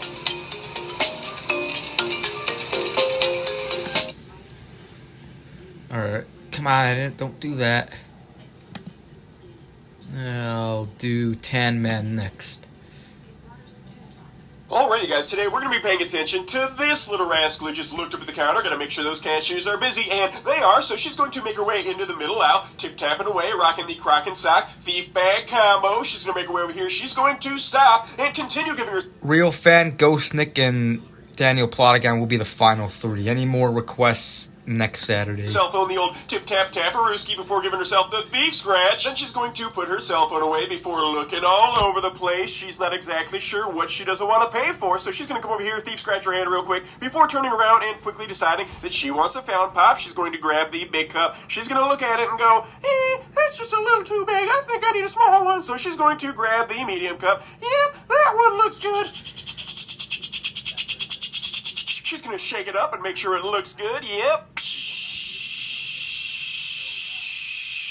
She could be a bartender, so she's talking to her passenger now. She's going to pour a little bit more out. Yep, that's just a little too much foam. She's going to grab a lid. She's going to put that bad boy on, and she's going to make her way over here. She's going to look directly at that camera. Yep, look away, look away. You don't want the camera to see you looking at it. So she continues looking all over the place, and it looks like she spotted what she's looking for. So she's going to make her way into the chip aisle. She's going to set her fountain pop down. She's going to grab a bottle of Orloff. Look at the camera. Up, look away, look away. You don't want the camera to see you looking at it. She's going to shove that bottle into her thief bag, pick up her fountain pop. She's going to take that thief bag, throw it over her shoulder, pretend like she totally didn't just shoplift, and make her way over here to the fountain pop machine where she's going to get another little swig in there. She's going to, perfect. Who doesn't love a little Mountain Dew mixed with some Orloff? So she's going to grab a straw and make her way up to the counter so she can let the cashier know that she's having problems with tap to pay, and that her card's probably going to get declined, and that she's not actually going to end up paying for that pop.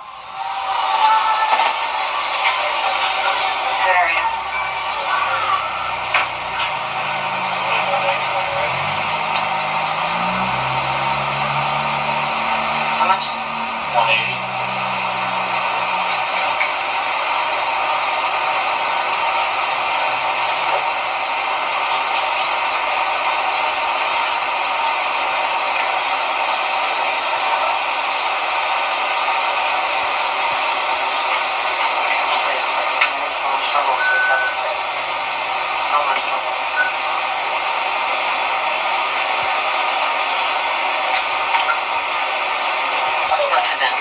Let me. I'm thinking.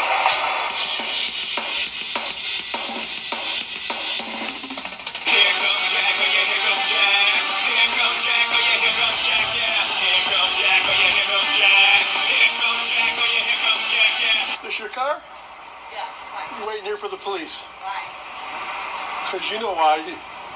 What's in your purse? What do you mean? I watch you take a bottle off the counter and put it in your purse. Yeah, a bottle of liquor, of vodka. No. Nice try. Okay. They'll be coming for you.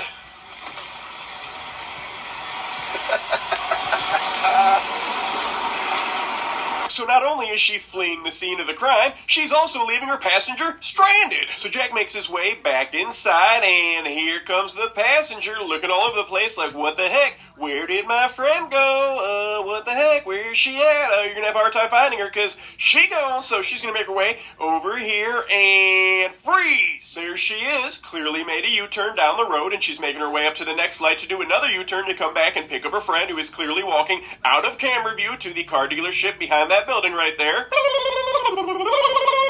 And right on cue, here she comes to pick up her passenger. What a good friend. She gone. Okay. Wow, is that it? Usually, hang on. Yeah, that's it. Okay. The Real Fan 1, Ghost Nick, and Daniel Plotagon.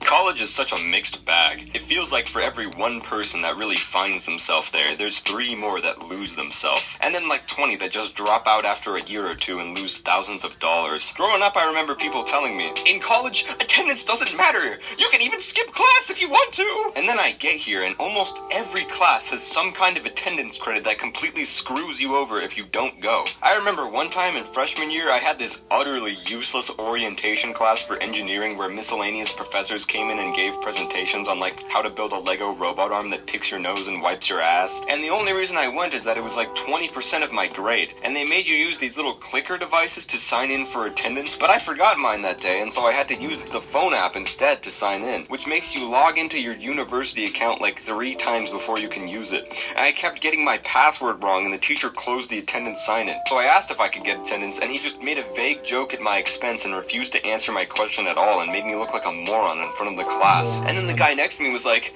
yo dude, he once did that to me and he never gave me attendance. I would just leave if I were you. And so I did. I just walked out in the middle of the lecture and slammed the door. And then I just went out into the university lawn and threw my backpack and just lay on the grass staring up at the clouds. I like to think that professor was tweaking, crying at himself in the mirror after that one, but I'll never know.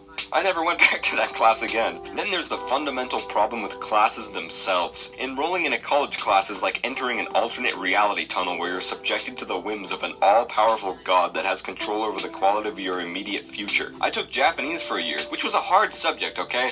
I was barely scraping by. I had a C, and I was proud of it. And the teacher was this ancient lady who made a rule that if you miss 3 classes, your grade is dropped by a letter. Fair enough, right? I missed 2 classes. 2. And then, on the last day of class, she comes up to me and is like, "Sorry, young man, you were late 5 times, and 5 tardies counts as another absence, so your grade is now a D, you stupid fuck." It took me a good 10 minutes to process what she was telling me, which is that this lady is essentially failing me from her class on the last day with no warning. I swear, on my life, that I was barely ever late and never by more than 5 minutes. You would think that she'd mentioned this oddly specific grading mechanic once in class, but nope. So that was awesome. The worst part is how different the same class can be between professors. I remember that same semester my friends and I, consisting of 2 engineering majors and 1 architecture major, were all required to take a music appreciation class, which,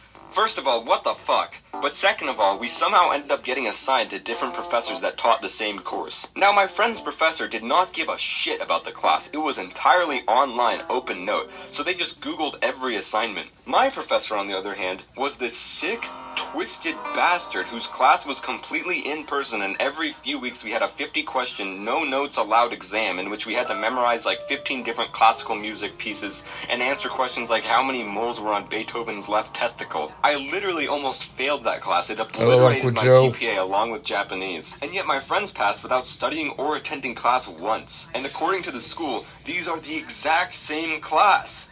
Are you seeing the problem here? And then you realize that all this bullshit is just a relic of the pre-internet world. School has gone from being a necessary archive of critical information to an arbitrary list of subjects whose victims are forced to attend and are punished when they don't learn the right things in the right way at the right time. Here's some random information on a topic you don't give a rat's ass about. Learn it by next week or you're objectively a bad person according to our grading system that condenses a person's collective knowledge into a single number. This is quite possibly the most effective way to make someone hate learning possible.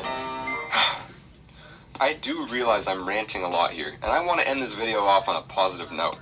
So I'll say this. For what it's worth, despite everything, college has been absolutely worth it for me. It's given me the space to try stuff out and experience things I never would have elsewhere. And I've met some of my closest friends, just amazing people that have made me who I am today. So this is not supposed to be a video on why you shouldn't go to college. I can't make any objective claims about whether it's worth it to go to college because it's so contextual and people's experiences are so vastly different. I do think for the right reasons it can be a valuable stepping stone to achieving your dreams. For example, if you're trying to become a Beethoven testicle scholar, it's absolutely worth it.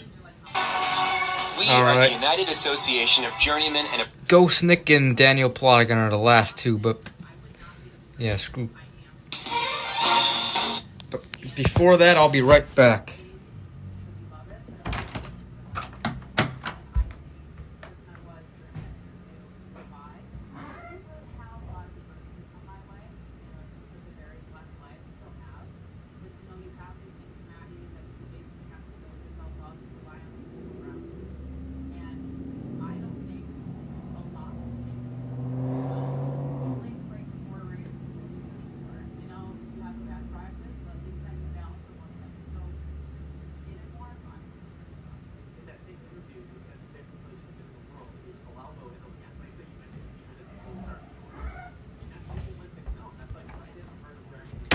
Alright, here we go.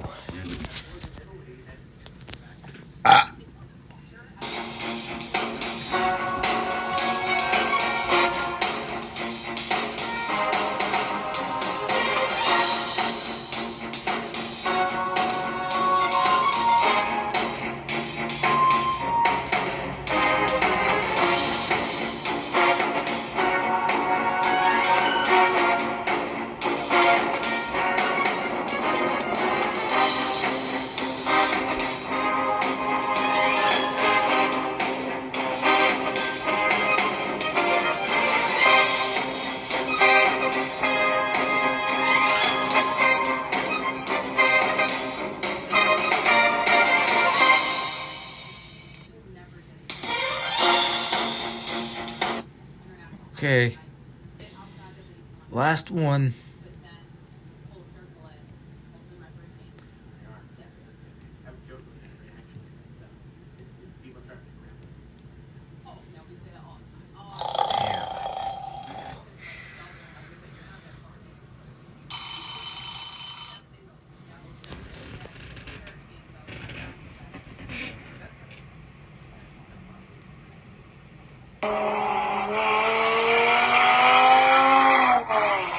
So, our store's boss has hired a new employee for both you and I to start training. I have no idea who it is yet, but this will definitely help out since we are short on stuff. Fucking finally, I am sick and tired of having to be stuck on the register because so many old people want to go to the store to buy the most random shit possible. Like, what are you buying? 1 cucumber, latex gloves, and lotion for? They just want us to stand at the register all day at this point.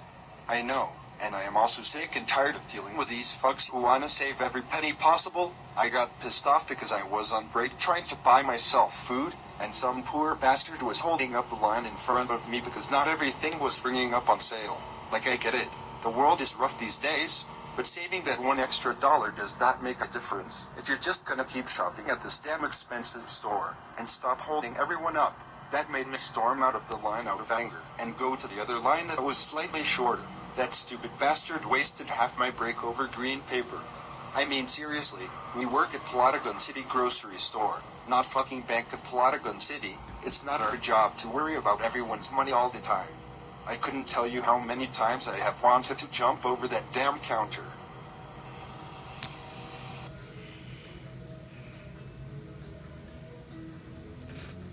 I hope I won't find any 10-year-old rotten ground beef here like Miss Rowling did.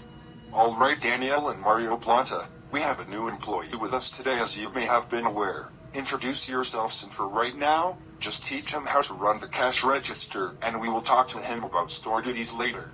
Holy shit. Francis? You're the new guy? This is gonna be great. Mario Plata is gonna be so excited to see you working with us. What a small world we live in. Get the fuck out of the way, Daniel. I'm gonna help him with all the register training. I'll call you up if we have a massive apocalypse of customers up front. Alright, ring up the customers' items, and when you're done with that, hit the enter button, and if they are paying with card, hit the EFT button. If they are paying with cash, hit the cash button, and select the amount they give you and give them their change if any. If their amount they give you isn't an option, hit key amount to manually input the amount. Now let's get started. Anything else for you today, sir? No, thank you. That should be enough to set me up for the night. Alright, the total is $17.58. Are you paying with cash or card? I am going to use my credit card. You are all set. Do you want your receipt? No, and thank you for helping me out tonight. Have a good one.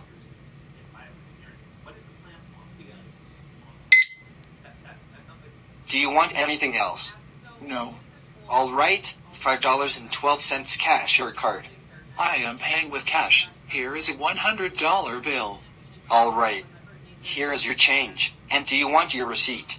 Yes, I want my fucking receipt. I am so fucking scared of being overcharged. Alright, please calm down. Here. That son of a bitch left my drawer short of 20s on my first day of the job. And she is that paranoid of being overcharged for a single item? How the fuck is that even possible, and why does it matter, since you have all these damn $100 bills to hand out to everyone like a douchebag? Welcome to the club. I've been dealing with this every day since I started working here a year ago. Now, I'm gonna send you on break. Me and Mario Plata will handle this. When you come back, I'll send Mario Plata on his and I'll go on mine. 2 hours later. I need 7 packs of the Marlboro Reds, and I want 24 of the double deco plays for Y equals MX plus B triangle Powerball, and 87 of the double play ones 10,000s on Mega Million. I want 100 of the number 10 tickets, and I want the jackpot. What the actual fuck is all this?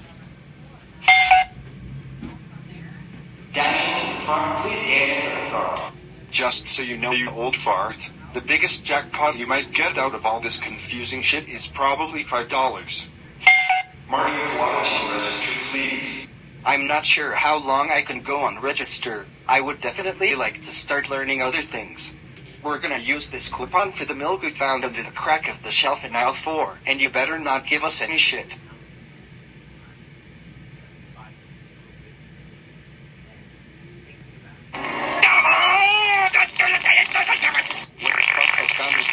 Why the fuck are you shitting all over SUS Facebook? Never coming here again. Francis, can I ask you to please not take a shit on any of the customers? Now ideally, I would fire anyone right on the spot for such an act, but we are way too understaffed and it just got you in. But please don't let it happen again. When a customer is giving you trouble, come to me instead, okay?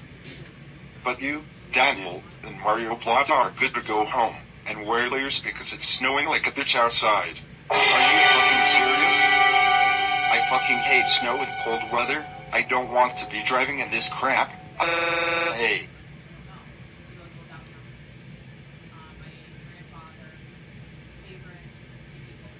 I fucking hate cold weather. I am so fucking sick of this prolonged ass Christmas ass season.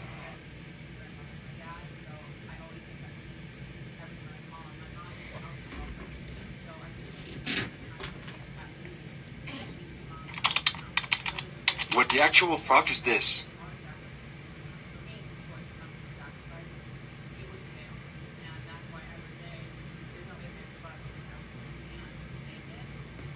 Oh fuck no. I am not hearing about another fuck-ass event like this in my area. We do not do shit like this here. I have to go stay at my apartment in the hood for a couple nights, and keep an eye on the street for the character described.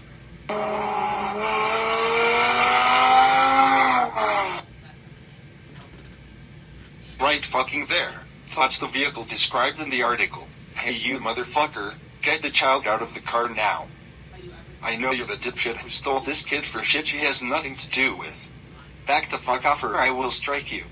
You're really lucky I'm not calling the cops.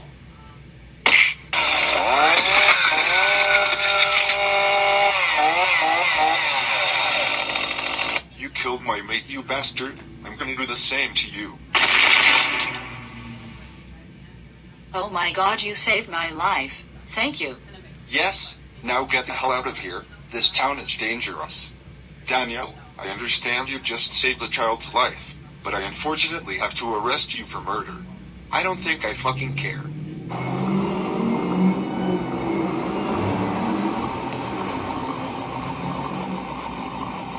This is the second time I have been landed in here this year.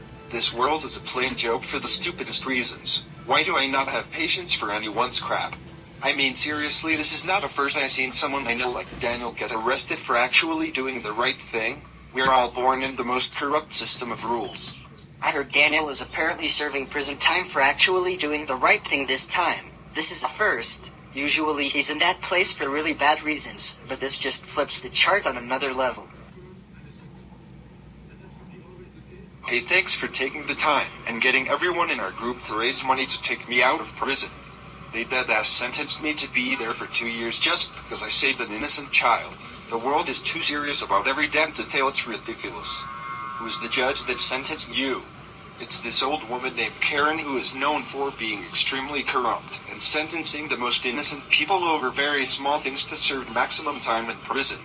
Ah, I know who you mean. Let's spike her coffee with sleeping pills and put her in PCHS right before the doors auto-lock and you know the rest. That is not a bad idea. Later at Judge Karen's house. I am going to enjoy my mug of decaf coffee.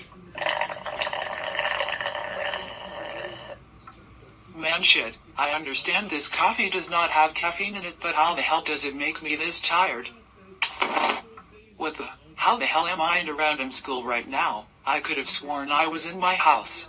What the fuck is that I see in the hallway? Oh fuck, no, please. Wah.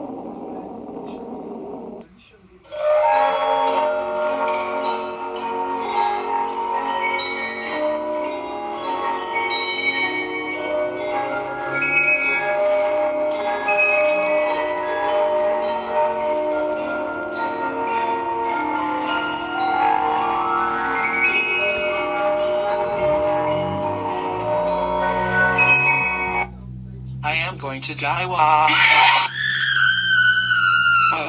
like fucking hell, they are tearing my guts out. So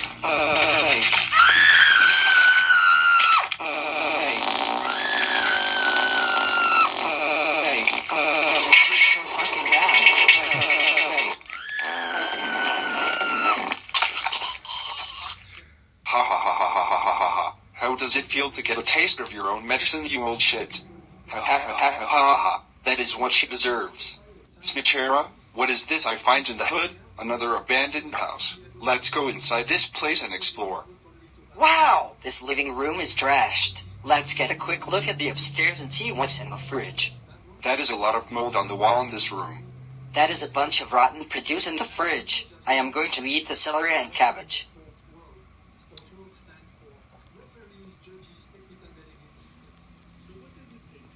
Dumbass, what do you expect to come out of this? Did you not learn your lesson last time you did this shit in the abandoned store? Damn it, I keep dying because of these ugly ass zombies on Left 4 Dead 2. What is it, Snitchera? Patrick, I need to go to the hospital. I don't feel good at all.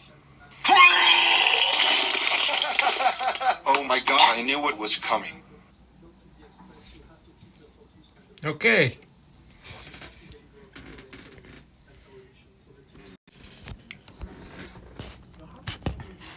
And that's that.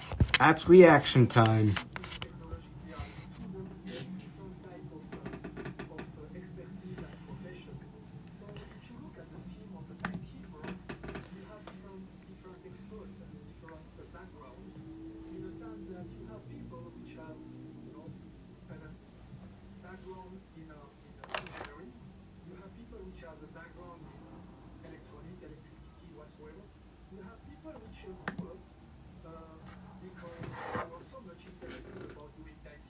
That's fine.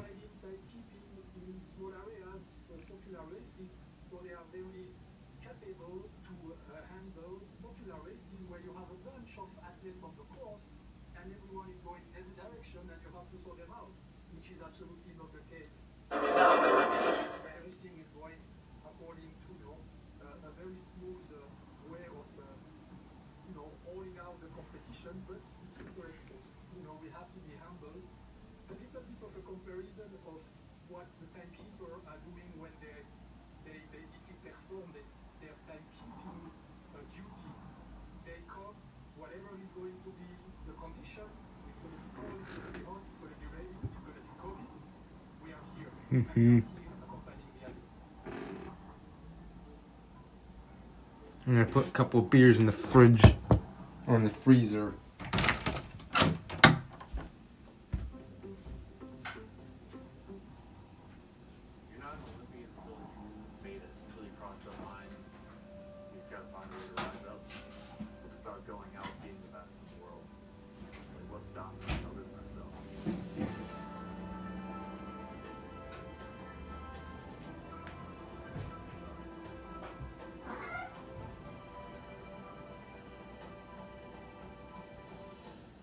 Welcome to Hometown Hopefuls. I'm with Team USA speed skater Ethan Separate here. Ethan, you just made your second Olympic team as we are sitting here tonight at the Pettit Center in Milwaukee, Wisconsin. Congratulations. How does it feel to know you're going back to the Olympics? Oh, thank you. I mean, it feels amazing. Just knowing, dream's still alive, and now we still get to fight for it for the next 30-something days. Speed skating is such a demanding sport. You guys are punishing your body. What keeps you doing this and coming back? I know it's in your blood. I know your family does it. We'll get to all that. What keeps you going? Oh, it's just the world. You never know quite when you're Choo choo choo. but just that endless pursuit of just being like, okay, if I can get to the line, I have a chance, and you just never know when you're gonna hop one off or have the best lap of your life. It's just, yeah, it's painful, but it's a lot of fun. Just going around the corners, feeling the wind in your face. It's thrilling. I love the moment tonight when you officially finished your spot on Team USA. You're a pretty reserved guy, I think, normally, but you let out a big fist bump and a nice little yell as you crossed here. Take us to that moment of knowing you crossed and you're in. Well, I mean, those moments, those aren't ever guaranteed. 4 years ago I left. I had that same fist pumping moment, celebrating down the backstretch here. Not that I took that moment at the mountaintop, looking down, you don't always realize that you're gonna, you have to come down at some point, and it's just there's few moments where you really get to let everything out and just be like, I made it, I did it. Every time we win a team pursuit, winning's not guaranteed. Going to the Olympics isn't guaranteed. This whole journey, nothing's ever been given, and going to the line, racing, and that's just on. Spice is worse than one drug, and you know what's worse? Do you know what's worse than Snoop Dogg? I'll tell you right now what's worse. Less Buddha than Snoop Dogg. So I gotta ask, now that you made 2 Olympic teams, which was sweeter, making that first team here at this Oval in 2022, or now the second Olympic team? That's a good question. There's nothing like making the first Olympic team, because you're not an Olympian until you made it, until you crossed that line. One, there's so much stress leading into it as well. We have to go out all fall, earn our spots against the world, and then turn around in 2 or 3 weeks and I'm going broke. And so I'm going broke. You people are the real jokes. I'm gonna say it. Well, I'm going broke. The funny thing is, you guys are the real joke. Okay? You're making light. Jonathan Hills. there's just something about that, but also, having my whole family here as well is really special. You have 5 nieces and nephews. For most of them, or some of them will remember this moment, having the crowd cheering on. It's also something that's always going to live in my heart. For the folks who don't remember, 2022, the run of the Olympics itself was the most experience. We were still in the COVID era. China was 0 COVID policy. No fans, no your families. That was a little heartbreaking as well, just because so many people bought tickets because they knew this is such a big moment in my life. Just the next 4 years weren't guaranteed. Sorry, the past 4 years weren't guaranteed at all. Just seeing, how the fruition, and so we definitely made it bittersweet. So this weekend you got crowd. You had the family, you had the family. What kind of did you think back to the time when you missed it at all, or were you so in the moment that it didn't occur to you? The difference in 4 years. Well, Pettit was lucky enough to host the World Cup last year. That was a really awesome well. Seeing music show up. Like, this place is awesome. This place is awesome. It doesn't matter where it is around the world. This is my own life. Seeing the community show up again, volunteers that have been helping out since I was 2 years old, and they come up to me and say, I remember this hire or whatever, or the time you left. Alright, let's look at the top fans of this stream. You could just read what place you are in. Random Videos is in first place.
Okay.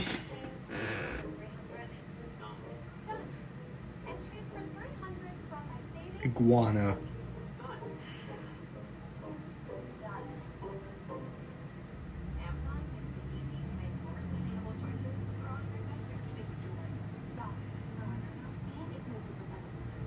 Peachy peachy peachy poo.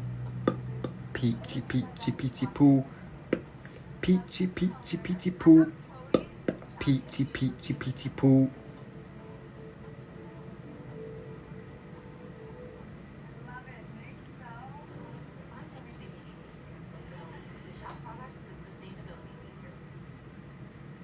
Speaking of family and community, this sport is important. This sport is as close to your family as I think anything can. What does that give you when you get out of the games? What is it giving you to get to this spot? Because ultimately it's Ethan Separate going out there doing this game, but I feel like it's a whole bunch of separate giving you motivation. Absolutely. I mean, my dad was one of my first coaches growing up at Glenelg's Skating Club. And I think at one point he was even looking to retire, and I was like, yeah, like, 9 or 10. I was like, I wanted to do something, so support the system. And then my brother was also I just wanted to be like my big brother growing up, as well as be like Sean, because he was also my biggest idol growing up as well. You see a ghost, Nick. So, unfortunately, Eric didn't make it to the games, but still, he's high enough up there in my head that I wanted to be like him and Sean growing up. I was talking to your dad a couple of years ago, and telling me a little emotional why you do this. Do you share moments with your dad? It's stuff I feel like today, and right after the race, the ceremonies, whatever, at the beginning of cup, that's always, drug tests right away, and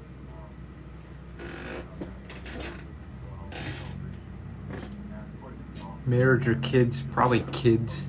I want to have kids.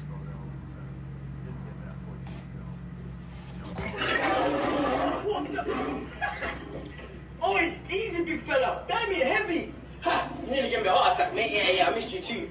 Chill, go. What the? Oi, easy, big fella.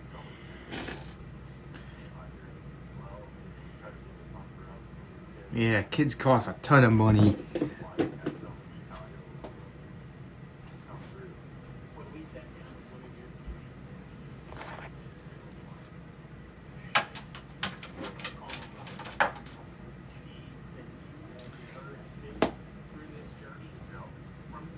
And time, yep.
I'm gonna get this ready.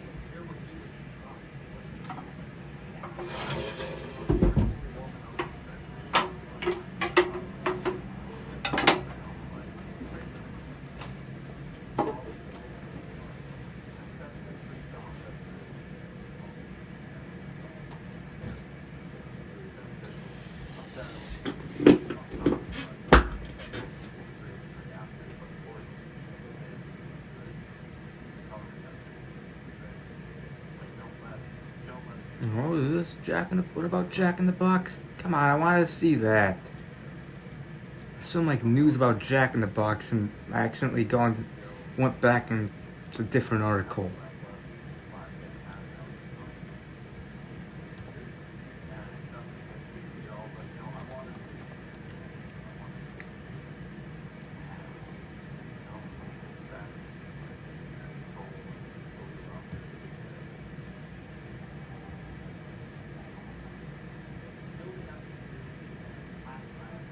Yeah.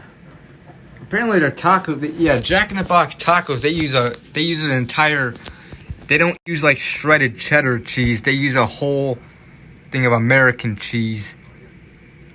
Still looks good. Definitely interested in trying that. Welcome to Jack in the Box. They got mini tacos too.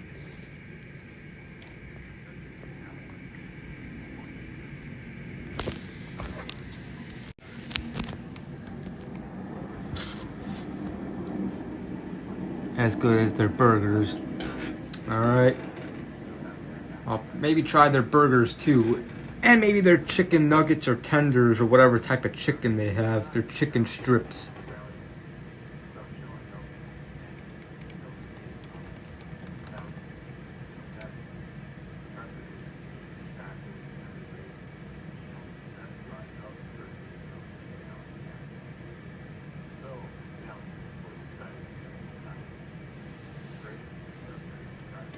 Jack in the Box had 75-cent burgers. Alright.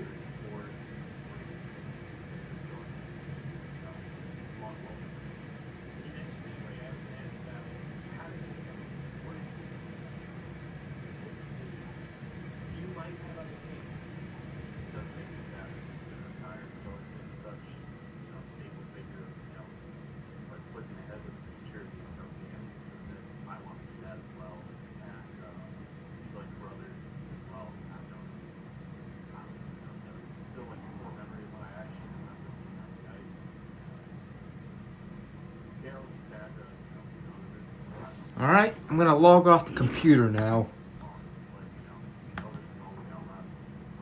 Unfortunately, I have to fucking update my computer. God damn it. Hopefully this doesn't take long to update. Chicken over chicken sandwiches because legs and thighs taste better. Yeah, I agree. Yeah, I hate updates. Now, thankfully on this computer, updates don't take as long as my old computer. The updates took forever on my old computer.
Alright, Bass Pro Shop.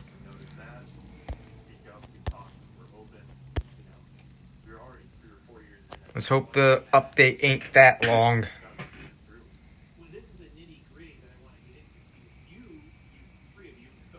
Hopefully this is the last step of the update. While I wait for this, I'm gonna get my beer from the freezer.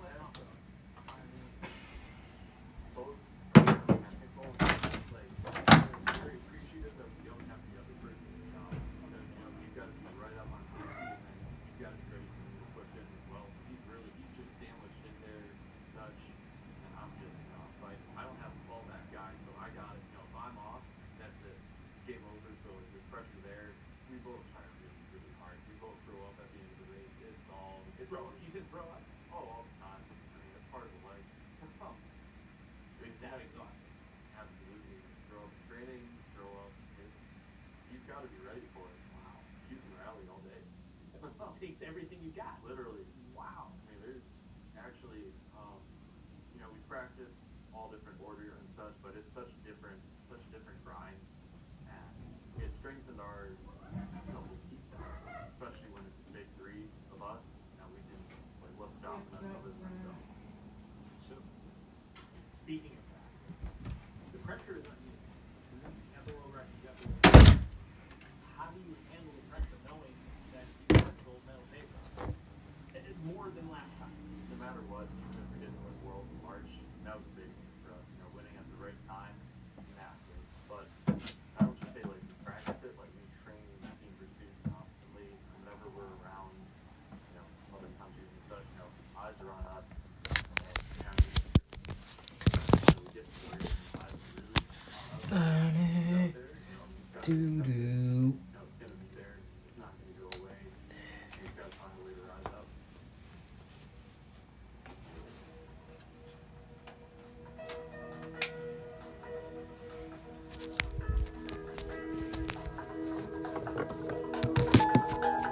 Hello, Vincent Langevin.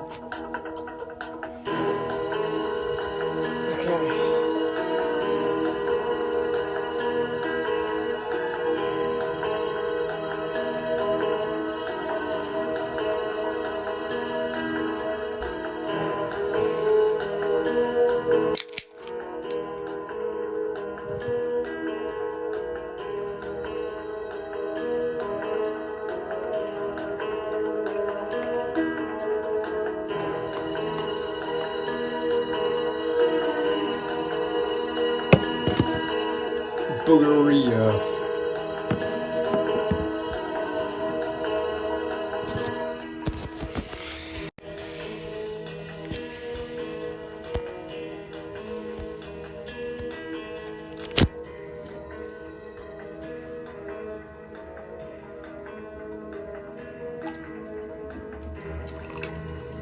Bubbles.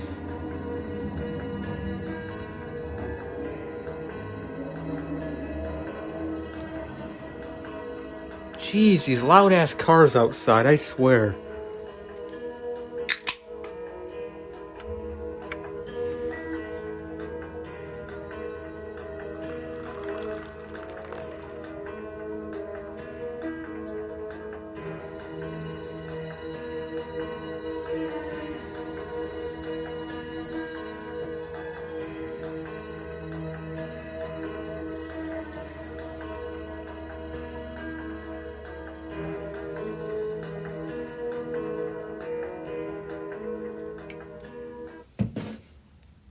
If you end up with a gold medal around your neck a month or so from now, what would that mean to you? It would mean a lot. I put this. And I think the medal itself would mean more to my family. Why is there hair on this beer? The biggest thing. First, there was hair on my beer that I chugged earlier, on the head that I chugged earlier. Now there's. Fuck.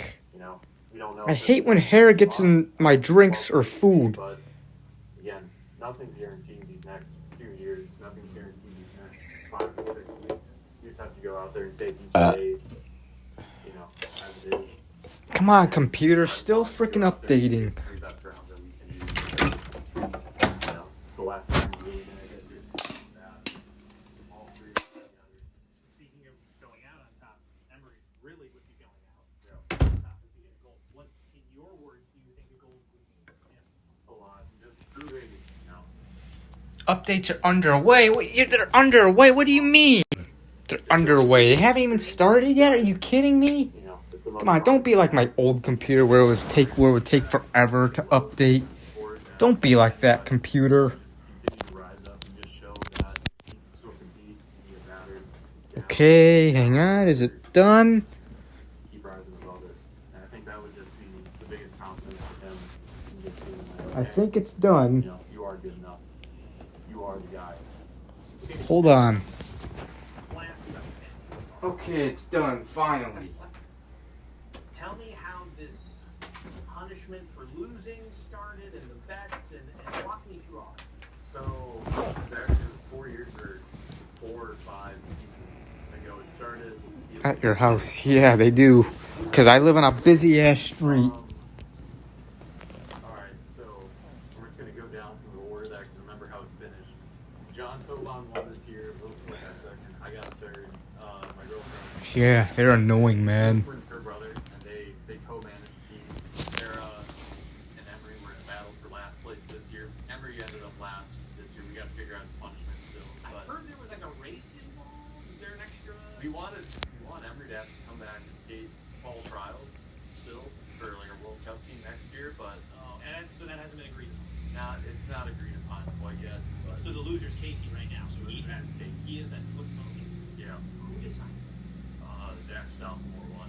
So he picked out two. And so the winner of the league picks out two phone cases, and then the rest of the league votes on it. So it's very, very democratic still. It's not all in one person's control, but So if it doesn't end up being an extra race, are there any other good suggestions for what Emery might have to do?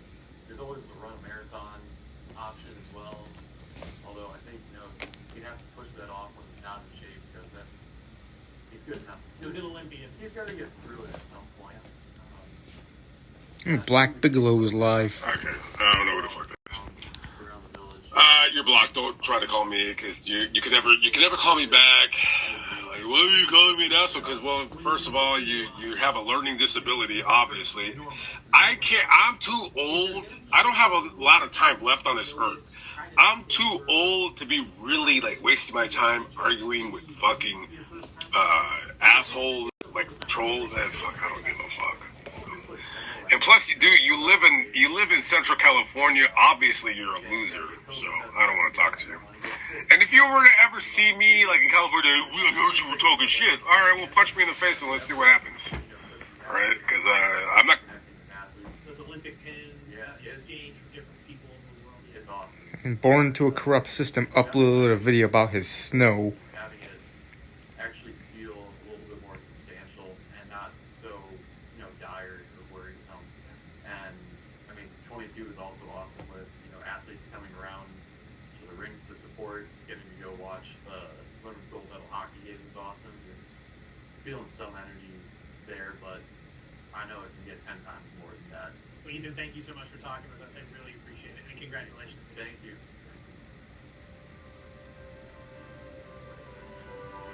Lamont, Black Bigelow. Yep, he does travel everywhere.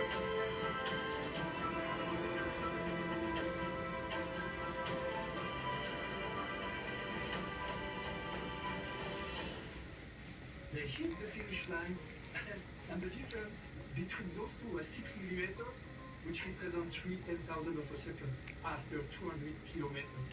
This is crazy. And I said, there is always a first and a second. And that will be always the case, and we will be able to tell you who is first, who is second.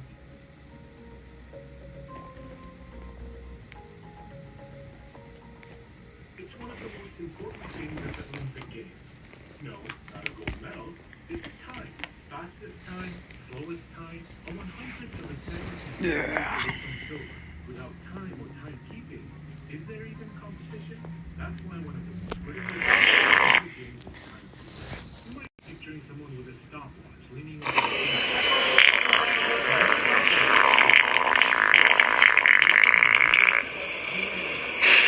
Do you need any toothpaste? You sure?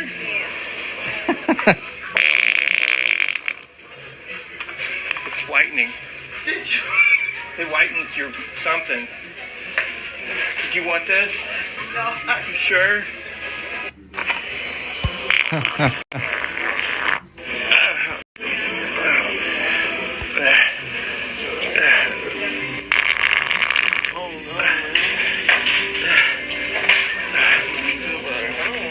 You want some? Ow. Stomach.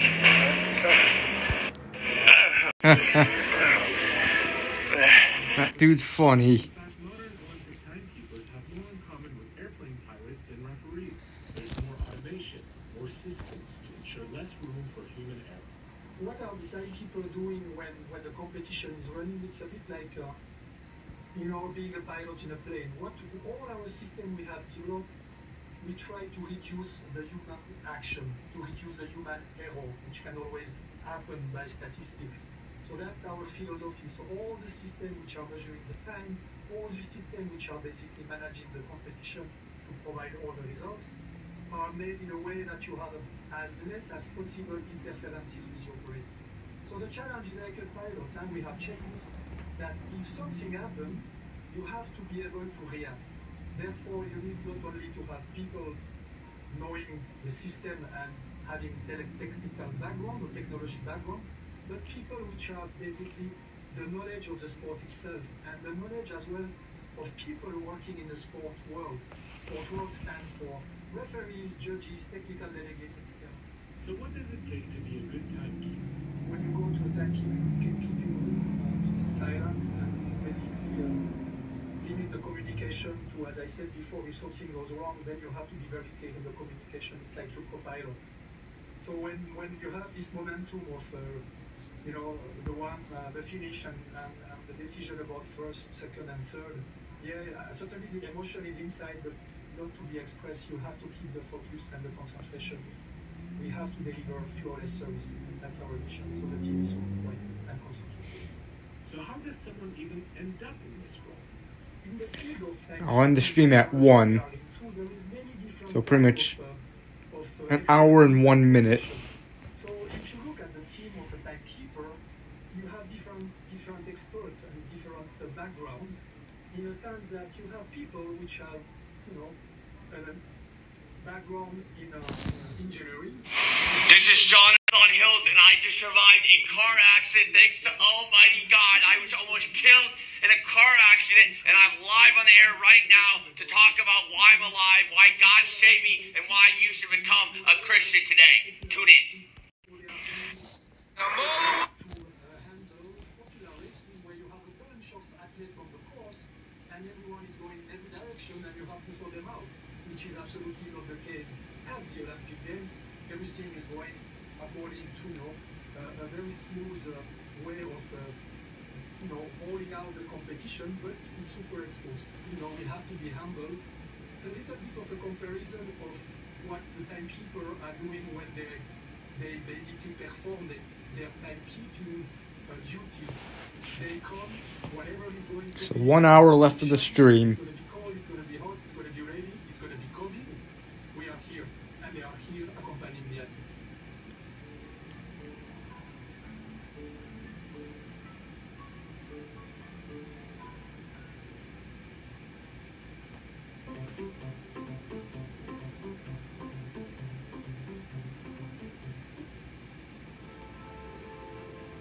This is where it all began. I can't turn back now. The sport has changed so drastically. I'm in this till Italy.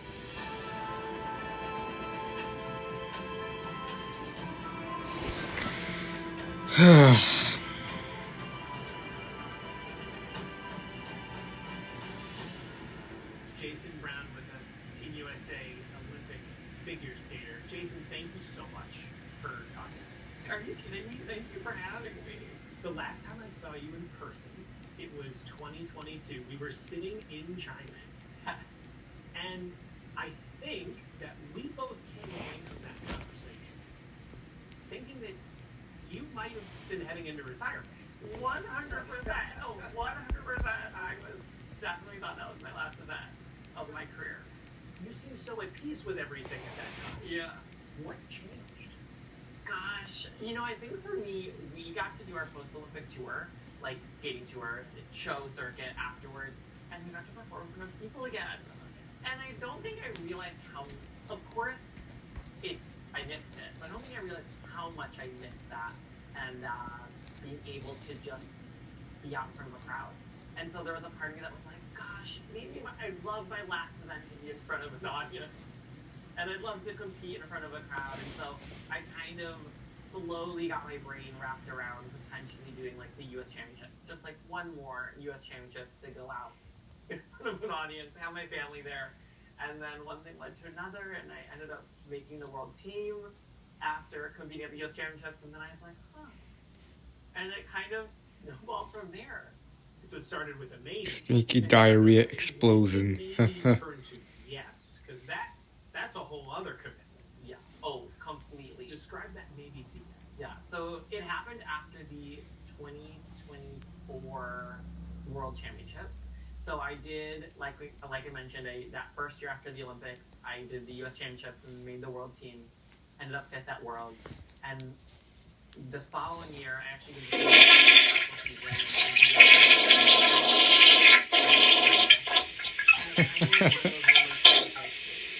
the next championships are in Boston, which is like a home world.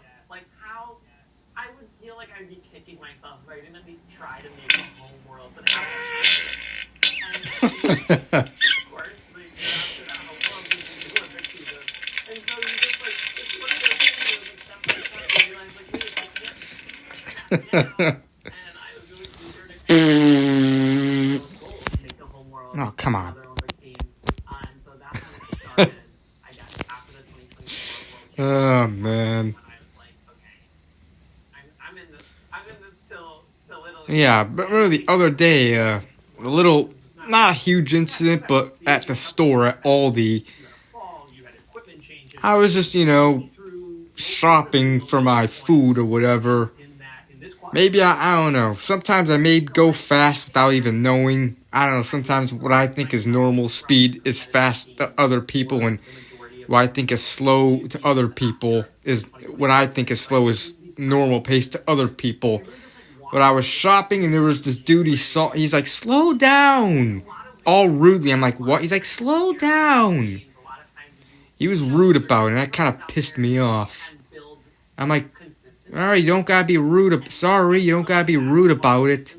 Where you start in August, September, like I don't think I realized, and I do now looking back at it, have so much respect for like what we do and how long like we're expected to kind of Yep. think. And it took doing this for 20 years to figure that out. No, but truly, it took like stepping away to Galena, Illinois. so much. Not saying I didn't have respect for myself and the other athletes, but like I have so much more respect now after kind of stepping away and doing it a little differently and going from 2 events in the year to like, oh my gosh, we're doing 6, 7, 8. And yeah, I think it kind of threw me for a loop. And so last season, I really, really struggled with doing this full season again. But I knew that going into the Olympic year, I was like, I have to figure out what a full season feels like to then know how to best pace myself for an Olympic season. How is Jason Brown at 30? And I'm turning 31 in May, no. How is Jason Brown at 30? Yes. A different skater from Jason Brown at 17, 18, 19 coming on the scene. Physically first. Tell me physically. Speckle. Physically, do you know what? Physically, I feel great. It just takes me a lot longer to feel great. So it's like when I was younger, it was like I could just like get on the ice and like whip things, like whip elements off, like twist and spin, and just like my body was like, okay, bring it on. Let's skate another couple hours, and we were fine for the next day. This one, it's like, okay, let's pace this training session today, and let's make sure we get in the recovery time so that I can feel good tomorrow. And I like spend a lot of time with my off-ice trainers, and I'm just forever grateful for them for keeping me in one piece. But physically, I do feel great. Yeah. It's just a lot more warm up, way more conscious of the recovery process, of what I put into my body, the nutrition, like all of those things. I was shopping at Walmart and decided to run with the shopping cart and jump with both your feet and land on the bottom of the cart. An old lady jumped in front of you, but was too late. Jeez. How are you different now? Are you different? Both. Very different. I think when it comes to the competitions, the nerves are the nerves. Like, I wish I could tell the next generation of skaters or other athletes, or I wish I could tell myself, like, oh, the nerves, you'll get used to them and they'll go away. No, they don't go away. Like, I'm still just as nervous. Of course, I'm better at coping with them, and I have an incredible, sports site that I work with to get me through those moments. But when I was younger, the low I'll probably get hit. really took everything out of me. Like, I really felt defined by those moments, and so every time I would go to compete, it felt more do or die, and it felt like if I didn't compete the way that I had trained, I had let down. I was kind of down for the count. Like, I would On Maywood on First Avenue. stress about it. I would like getting out of that funk. Now, Yeah. And you were open about that too, because we talked about how you posted way before China. Yeah. How you had shattered at one point and all that. So yeah. So there is no more. It sounds like there's no more shattering. Maybe at some point. No. I feel like I've been through those dark times. I've come through the other side. I know that I'm capable of it. I can see the bigger picture. Maywood, River Forest, Maywood.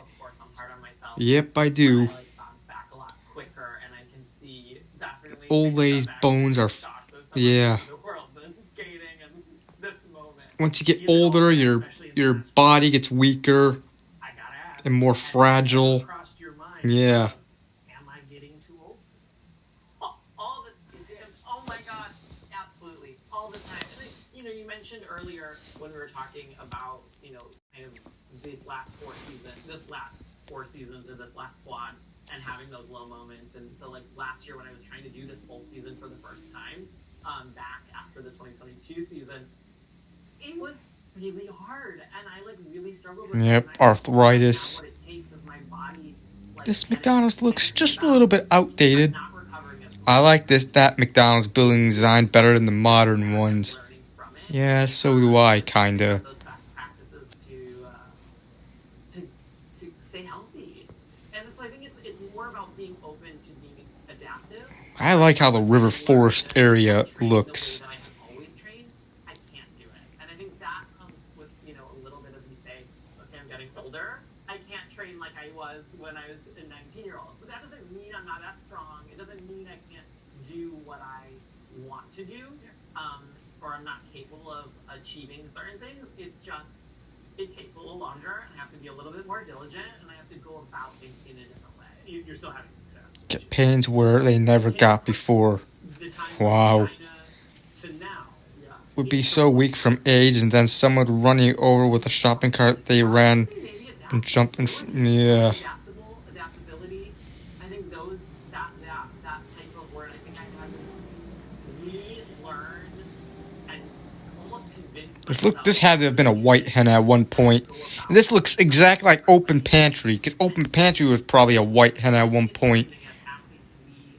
In a lot of ways, you grow up and it's like, the more time you put into something, the more consistent you'll be, the more repetitions, the better, Ran over an elderly couple doing that. Ah, jeez. That wouldn't be good. Too weak. That's a shitty thing about aging. You get weak, your body gets weak.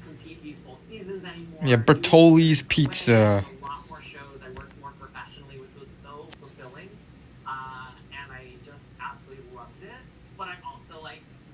No!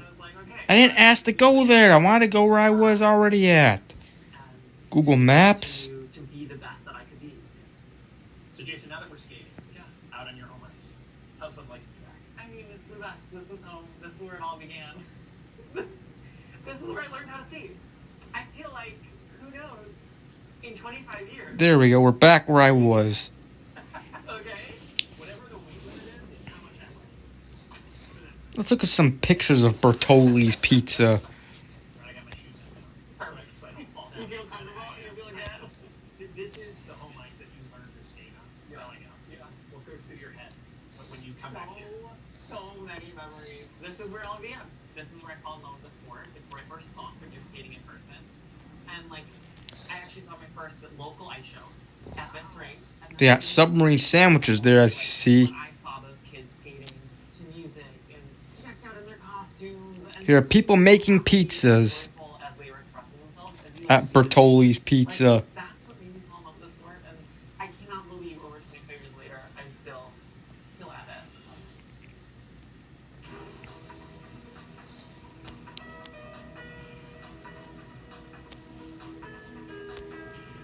Yep, I definitely miss Mr. Submarine. Ooh, those chicken wings look good. Don't they? Don't those wings look good? Now, who the hell puts pickles on pizza? Not trying to judge. If you like that, that's fine, but I've never seen pizza like that.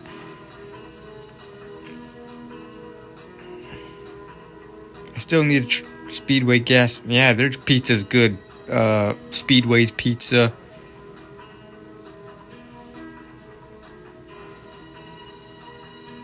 I never had Bertoli's pizza though.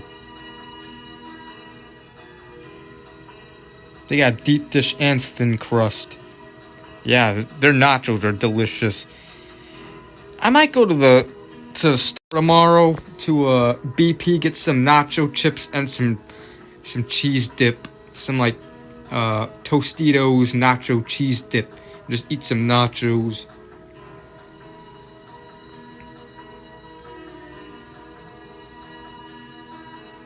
I like pepperoni on my pizza. Sometimes sausage, and sometimes supreme, but pepperoni mainly.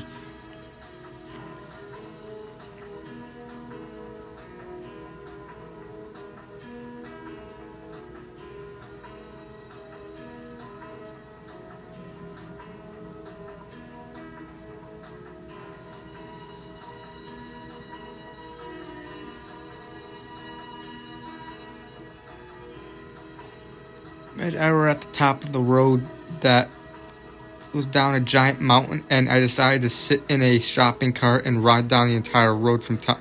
That'd be dangerous. Watching it for him was really cool. What has he added? You've known for a long time. Oh my God, has he added to your career and specifically to this moment of your career? He's a creative genius. Like, truly a creative genius.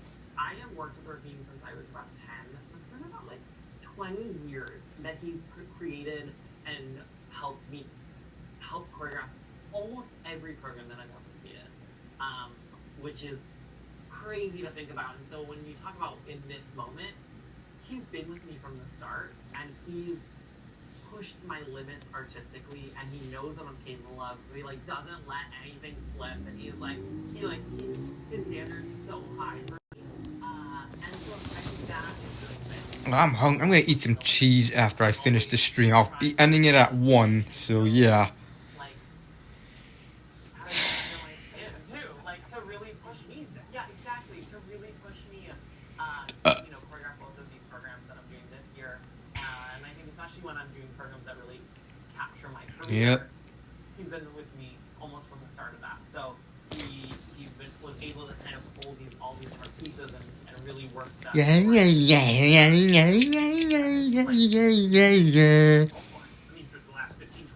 Are nice and crispy. Uh-huh. COVID put a blip in everybody's plans in some way. What is it like to now come back on this sheet of ice, to where it all started, back home? What are the memories that this place gives you? What's so special? Chibixi McDougal's. Like, it gave me such a strong. To the very end of these streams lately, no matter how many monsters I drink. The rink and the sheet of ice became home. But of course, being physically back here is the best. I just love it, and like I mentioned, so many memories, and just fills my heart with so much warmth. And we have so many videos recorded of me in this building that we watch often, and it just brings me back. It just brings the biggest smile to my face. It's impossible not to sit here and not talk about your family. If this place was a second home, no, they're the greatest. More this was their second home. alcohol for Lent this year. All right. Think about when you think about their story and their love. Oh my! For this, stretch. I couldn't do anything without them. They are my biggest supporters, and they love me unconditionally, and they make sure that I feel that every single day. Once in a while, I drink Mountain Dew. They're there through the highs, they're there through the lows, they celebrate every moment in between. They just want me to have fun, and they just want me to be happy, and they just want me to continue to learn, and they always remind me how they are. Yep. I had a monster earlier, and holy shit, that shit makes me pee a lot. God dang. That's what energy drinks do. Because of the caffeine or whatever. Mountain Dew every day. I don't know. It's not a bad soda, but it's not my favorite. Small piece to my life, and just I'm just so grateful for them. And I love them. I asked your mom, and I know it's not something she always did, but for a couple big moments in your life, those notes in your boots. Yeah. Oh my gosh, I mean, The best. take me back to the moment when this first happened, and a couple of other times, I think. Yes. What did that feel like? Poo, poo, poo, And I opened up my skates to put them on before I go on. Has one with a shark on it. Program of the competition, and I opened up my skate bag, and there's a note in them. Honestly, my first thought was, "You got to be kidding me." I was like, "What could this be?" And I opened up, and it's a note from my mom. Yeah, usually a few days a week I drink Monster. Why did you do that? Not every day, but I'm like, I need to go on the ice. And like, and at the same time, after that, I just subsided, and like the emotions like ran through me pretty quick, and I was like, refocused. It filled me up with this warmth and this love and this just. yeah, the Mountain Dew Frostbite is one with the shark on it. So like, I was just so supportive, and I just felt. I drink it all the time, yeah. In that moment, I could do anything, and I like it gave me this. I still never reviewed this. I think this was like a Walmart exclusive. I don't know if I heard they might have discontinued these. Bold confidence and excitement to get out there and perform, and to skate with joy and passion, and that's what it is. And you know, just thinking about getting back here and all the memories that do flood back and the influence your family has had. Why this thing? Like, why do this? Like, why? It's such a great question, right? No, absolutely. Some people express themselves in art. Some people. Their alcoholic beverage of the soda. I think for me, Yep, I saw. I've never had them, but skating for me has this perfect blend of artistry and athleticism, and I loved the fact that I could continue to. That the sport gave me this outlet to really push myself athletically and challenge myself and push my body in so many different ways. And at the same time, it gave me this outlet to express myself artistically. And it allowed me to tell stories and play different characters and like emote, and it was so mentally challenging and physically challenging, and it never got old because I felt like I could always reinvent myself. There was always another character to play. There was always another element for a skill that I wanted to hone in on and improve. Get your finger out my face before I bite that bitch. Do not bite me. Get your finger out my face. You don't know me though. I don't care who caught it. No, hold up. You know, started to seep into my life outside of the rink, and I felt like I was learning about who I was and learning all these life lessons on the ice that really transcended into my life. And I just loved that. I loved how much I was learning and growing, and that evolution continued on. Speaking of that evolution, Yes. River Dance. Yes. It's back. It's back. no, that's not Tracy Barbie. When did this become a thing? That was Lexium. Moment to do this. So I think, you know, going back to your early question about like when we were in the 2020 Olympics and we were like, this is it, right? The fact that I'm still doing this, and this is 12 years later since I did Riverdance, I think there was a sense of like, it started, my coaches were like, would you consider it? Like, would that be something you would, and I just like, it's a program that the audience, and still to this day, people will come up to me and be like, this was the memory that I had when I was watching you skate, or your Riverdance got me into skating, or like, I'll even have now people that I compete against. It's like, oh my god, I grew up watching that program. Wait, what's that moment? No, in my head I go, no, like, that's so kind, but you're being nice. Like, sure. And then I walk away being like, wait, you were 6. Oh my god, that makes sense. Like, yes, Swear by exactly. this one trick. What's up with mom? She's been scrolling travel advice for hours. Now she's got to influence her brain. That's my gay partner. Oh my gosh, that's Welcome back to the channel. Welcome back to the prison called Life. We are back again in the prison called Life. Hope you guys I struggle a lot. Refuses to work because he was born without his consent. You know, maybe I guess for this video, you know, I think it's gonna be a really short video.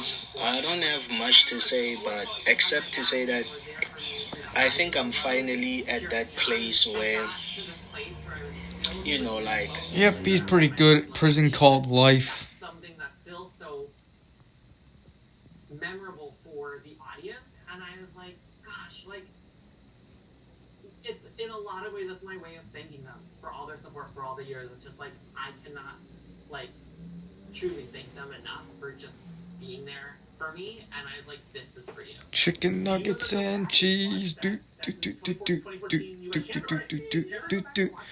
Chicken nuggets and cheese. Do do do do do do do do do do do do do do do do do do.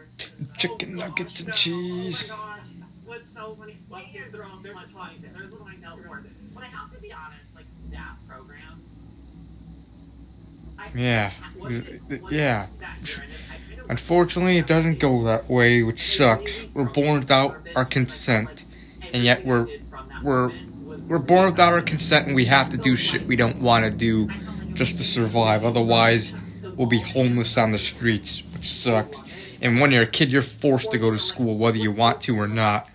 Now looking back at something, you know, it's a program that went viral. To be born without us, yeah. When I did it, but then anytime I would do a program that didn't go viral, it felt like, gosh, is it falling flat? Is it not good enough? Did I get worse? Like you start to have all those kind of, you start to question. I started to question myself and started to doubt my ability, but also like, yeah, I just like would look back and be like, I feel like I've gotten so much better. Like, why? To be born, in fact, nobody asked to be born, and we didn't ask to do all this shit. Yeah. It's like, come on. Exactly. I went through all stages of the yeah, and now it's just like, gosh, like, and I think I also, And the stuff that people do enjoy doing doesn't make them money, so which sucks. Like, there are things people want to do with their life that do make people happy, but the things they do does not make money, or maybe make a little, but not enough to make a living.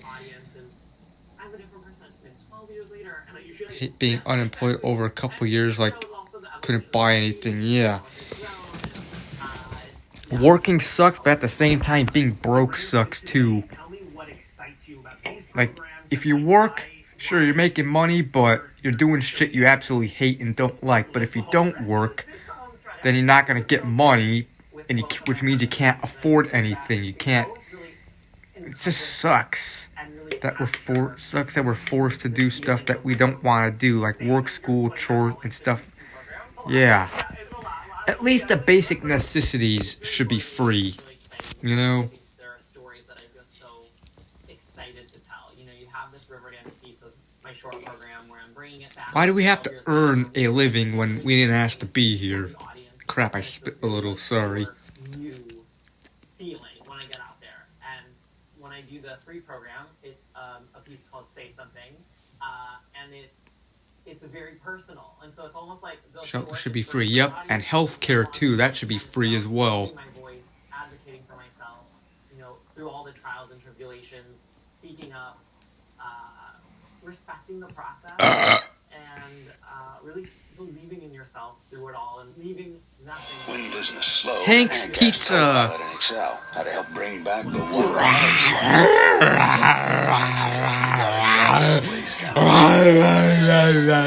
Hank makes the pizza. Co-pilot handles the spreadsheet. People can watch. Inside now, turning. Bavorni walking. Oh, Shannon the pass. He gets it back. Has tied it. Ahead of Speedtalk. Brad Stewart. Cheese-Talk.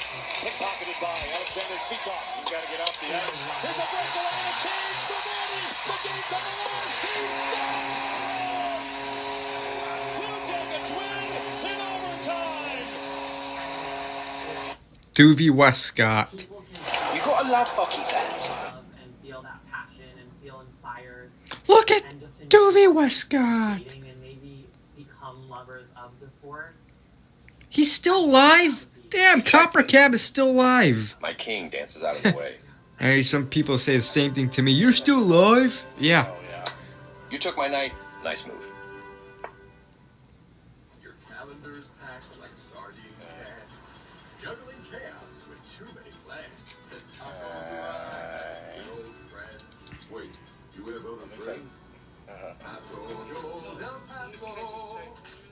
Playtime is everything, and BetIQ individually supports your And don't. soft chews and app with high-quality ingredients like And don't. that recommended and proudly made in the USA with globally sourced ingredients.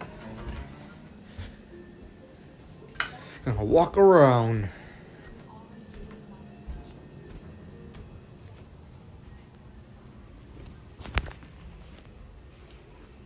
It's nice that I have the house to myself every Saturday night.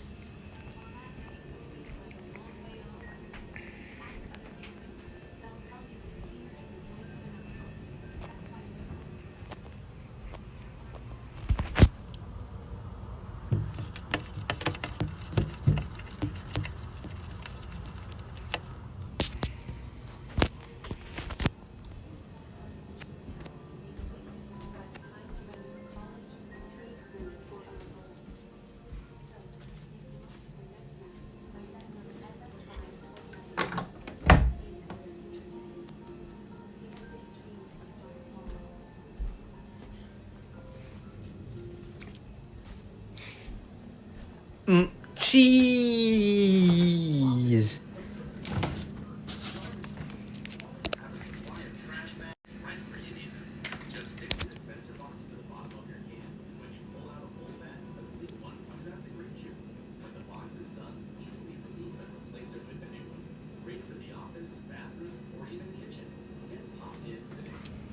I also got this as well. The skin of my hands being drier than desert. I'm about to moisturizer.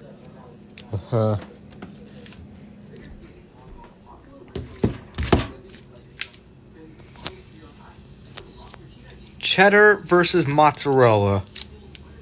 Both are good cheeses.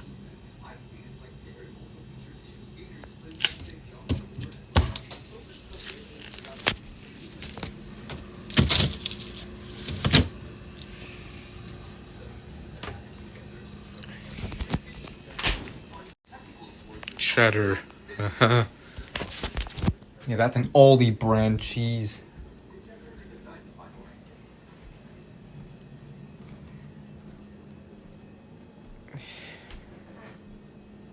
So I'll be streaming for another half hour, another 30 minutes, and then I'll end the stream. So yeah.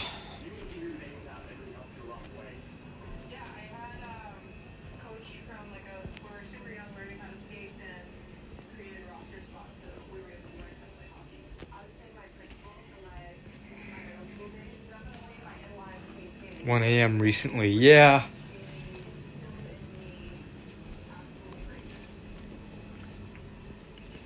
Usually I would end at 1. I noticed, like, as the years gone on, I have streamed later and later. Like, I remember my first stream was, like, in 2020, was, like, 20 minutes long. And then when I started streaming regularly, I would end the stream at, like, I think, like, in late 2020, maybe early 2021, I would end the stream at, like, maybe 11:15, 11:30. And I would start at 8:15.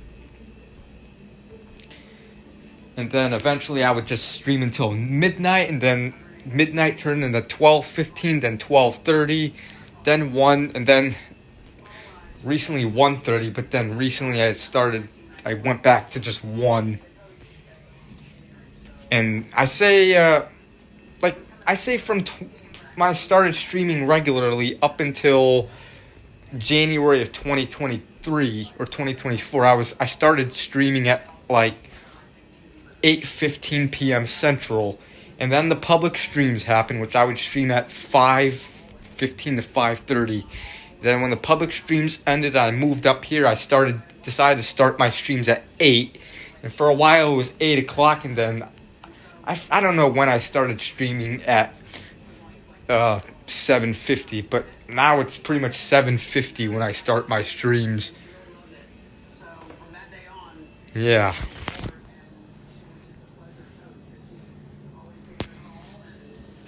Twice. I'm really annoyed of making a comment on here and it not showing up on the live chat on video. Therefore, no. Yeah.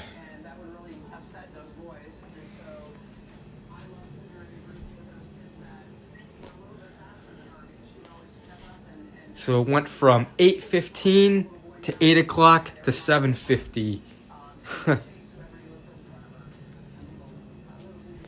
I used to start streams at 8:15 Central Time, but now I'm streaming at 7:50 or 7:50 Central. Yeah.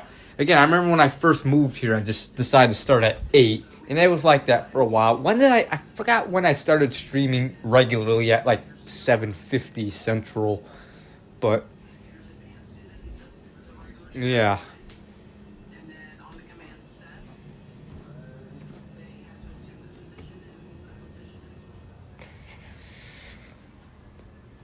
Doing the public stream to see what it was like, but I never wanted to. Yeah, they were really nothing special. I was just at Burger King almost every stream at the time.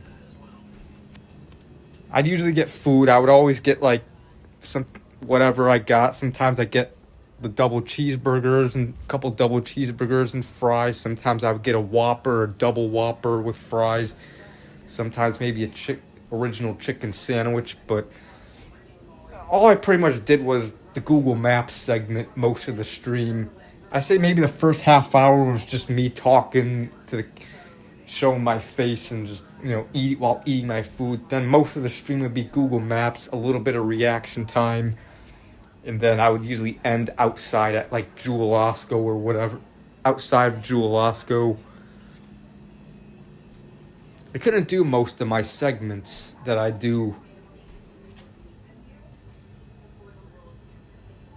But I figured wouldn't be much. I already knew we couldn't do stuff like reaction time. I did do reaction time, but that was one of the only segments I was able to do. That and Google Maps. But other than that, couldn't do the Drunk Elmo segment. I couldn't do the beer chug, the beer pouring. I did do outside time, obviously, at the end of the stream when I walked the Jewel Oscar. I don't know, they were depressing. Those were depressing times.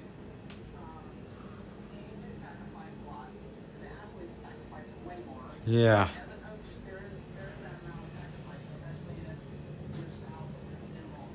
All kinds of stupid bullshit going on in my life at the time.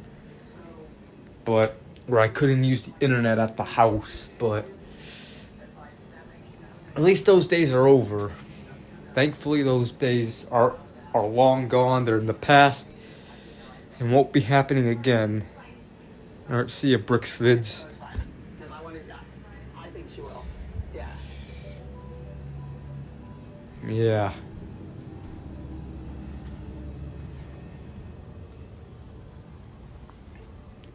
Is there any other segments that I missed that I couldn't do in the public stream era? Yeah, I just couldn't wasn't able to drink beer. Can't drink beer at Burger King. They probably wouldn't, for one, they don't serve it, and they probably wouldn't allow it. And I had the whole night to do nothing. Yeah.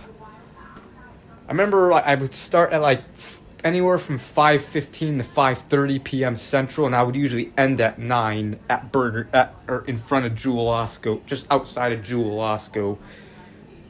One stream, the December 2023 streams, and then one stream in May of 2024. I streamed at Arby's, but most of them were at Burger King. And usually when I would end the stream, I would just go to Speedway or whatever, get a 6-pack of beer, and yeah. My Saturday nights would be watching my streams, and then I streamed during the public stream, and I didn't do anything after the public stream. Yeah. But at least those are long gone. They're never coming back. Even if I do end up, I'm not saying I'm going to, if I end up in a situation like that again, like where I can't use the internet, I probably just decide not to stream because, yeah, I don't want to make boring streams again. Now that I look at it, those public streams are kind of embarrassing.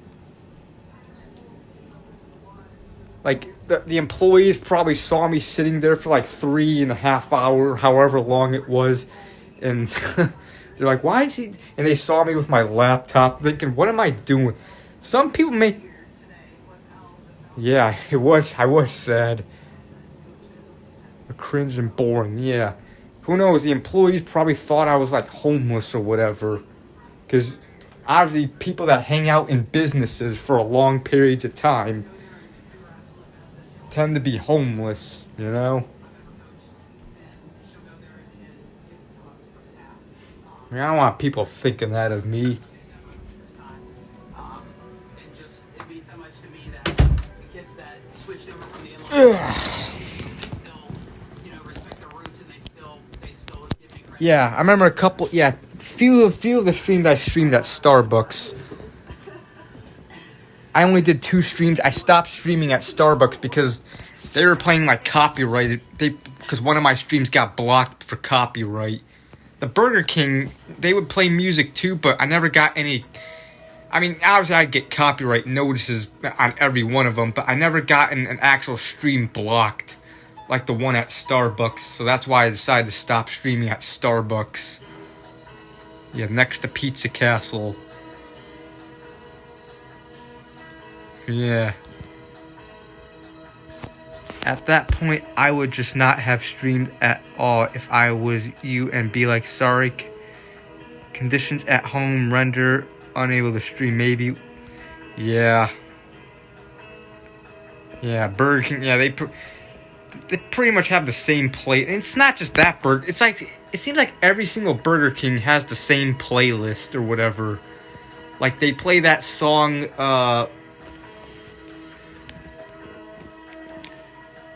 Shine by Collective Soul. I know that's a good song, but they played that song a lot. Let's Hear It for the Boy from whoever the hell.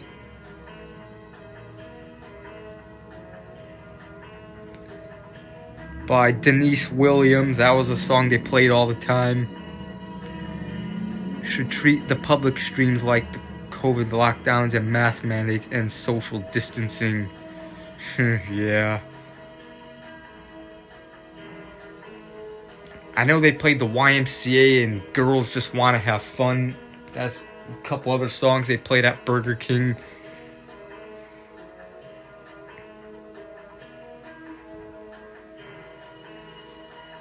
Streams on my channel like I used to anymore. I just haven't cared to do, so I stopped doing premieres.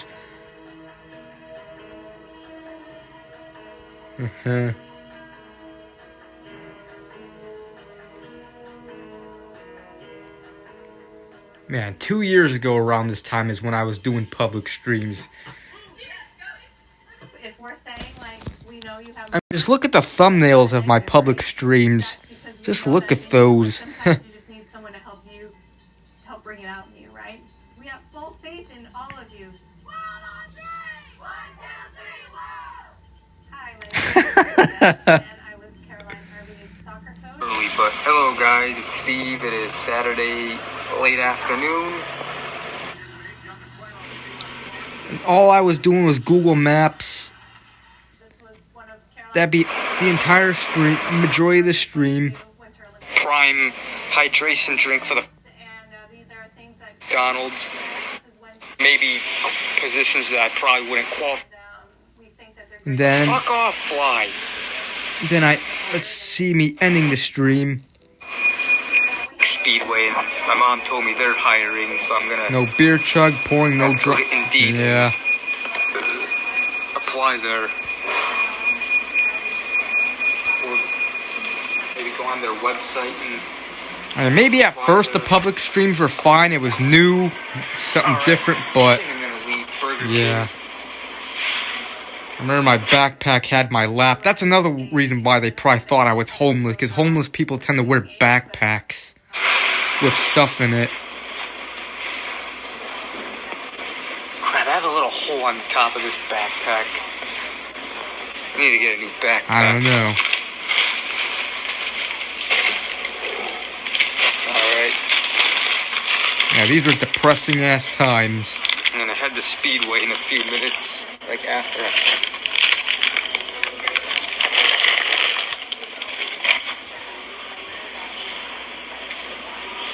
Yeah. At least he didn't do those like all the time. Sunday nights I wouldn't mind working. As long as I don't have to work in the day shift, because I like to stay up late Saturday nights, you know, do my live streams. Yeah. Burger King! Yep. Burger King! The Hickory We're Hills outside, Burger say hello King. to the outdoors.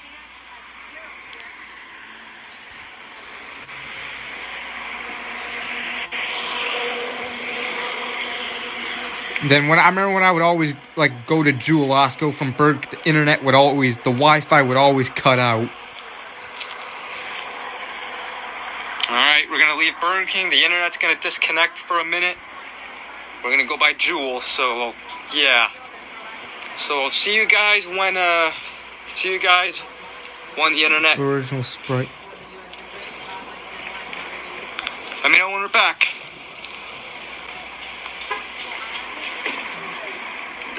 Get driving, they end up making you work. Yeah, that mornings or Sunday. Yeah.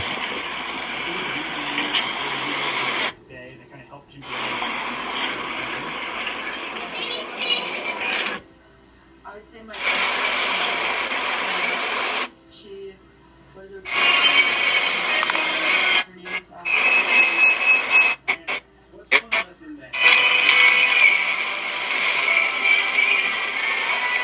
Whoppers. Very hot. on the soccer field and other sports, putting it all out there is I'm shocked I only had one stream that got blocked.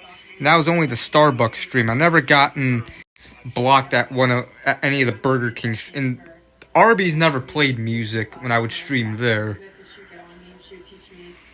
But yeah.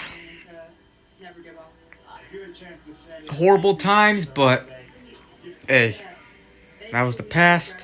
I really appreciate your mentorship And yeah. the years, and also being a great principal. It's always great to stay connected with you, and I look forward to seeing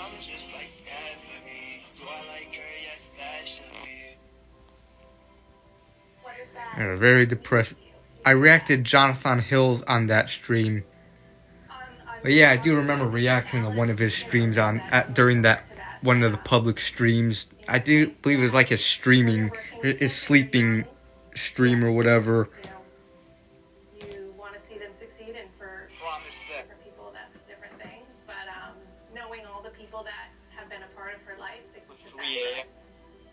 I came to her mind. Obviously, it means a lot to me. It is a remarkable thing to see someone and know them when they're 9, 10 years old, and then watch them grow into this compassionate, hardworking, driven young adult. No, they won't come back. It's a joy to watch her grow and to follow her. Let's go back to this.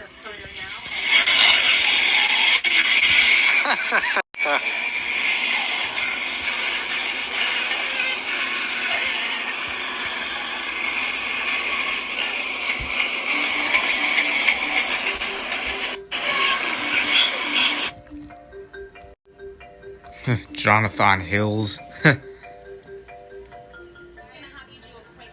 Morning shift because you have to go to bed early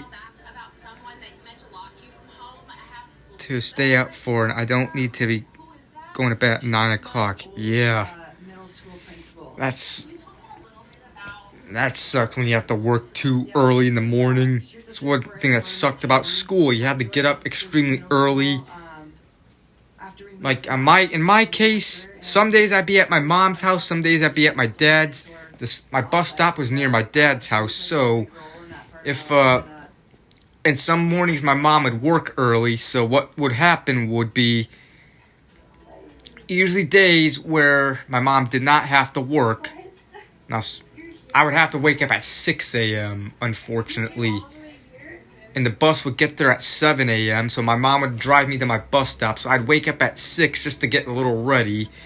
My mom would drive me to my bus stop, and it'd be 7 a.m. I get to my bus stop, and I get, yeah.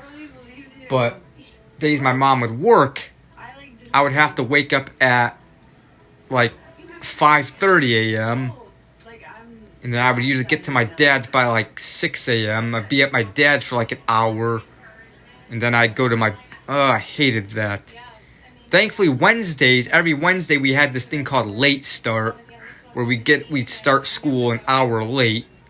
I would start school at 9 a.m. instead of 8 a.m. on Wednesdays. So I would get to sleep in an hour late on Wednesdays. Ruined evenings, yep.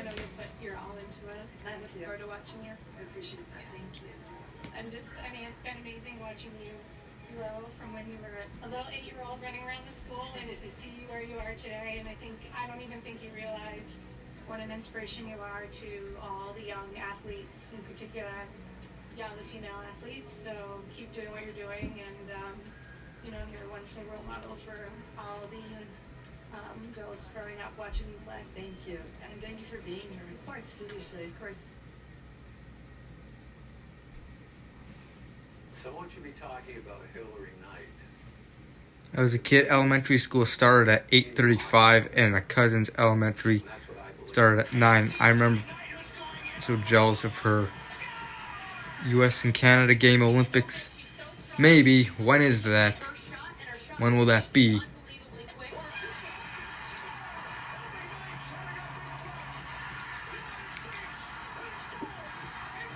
My name is George Hughes, and I was Hillary's occupant.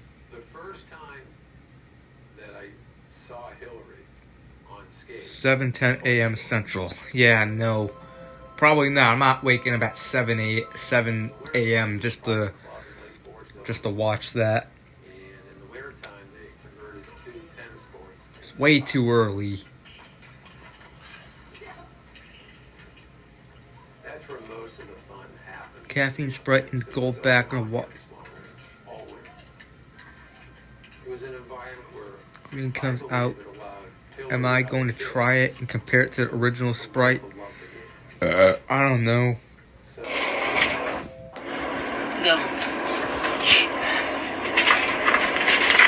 Oh, sorry. The hell is my watching? Go. Oh, sorry. That's like a dummy doll. It's not... Go. What the fuck?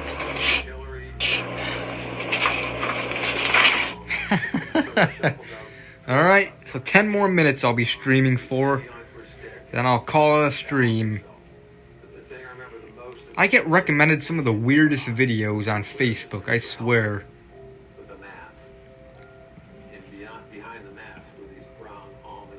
To be what I hate, to be waking up at 4 in the morning every day, doing something I hate, hell yeah. Streaming at 1:30 Central. Maybe I will, I don't know. I say that the main time I'll probably end will be 1, but no later than 1:30. That's if I just feel like continuing the stream, but I think I'm probably going to end at 1. You did Burger King. Yep, because that's what the Burger King would. That's what the Burger King logo, for some reason, always used to, and still reminds me of. Ever since I was a very little kid, the Burger King logo would remind me of that. Just like the Kmart logo would remind me of this. I don't know why.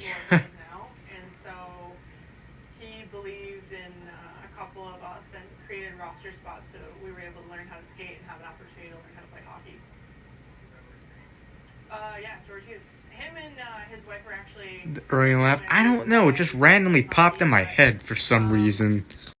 I mean,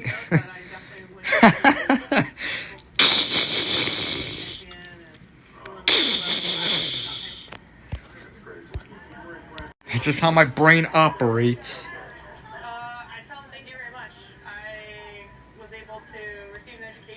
make it to 1:30, so ending at the best. Yeah. Plus, I just want to rather relax and do it. You know, just relax the rest of the night, watch videos. Ward Street used to remind me of Ernie laugh. Huh, alright. The World Cup this summer, maybe. Just be a good person, be present, which I was.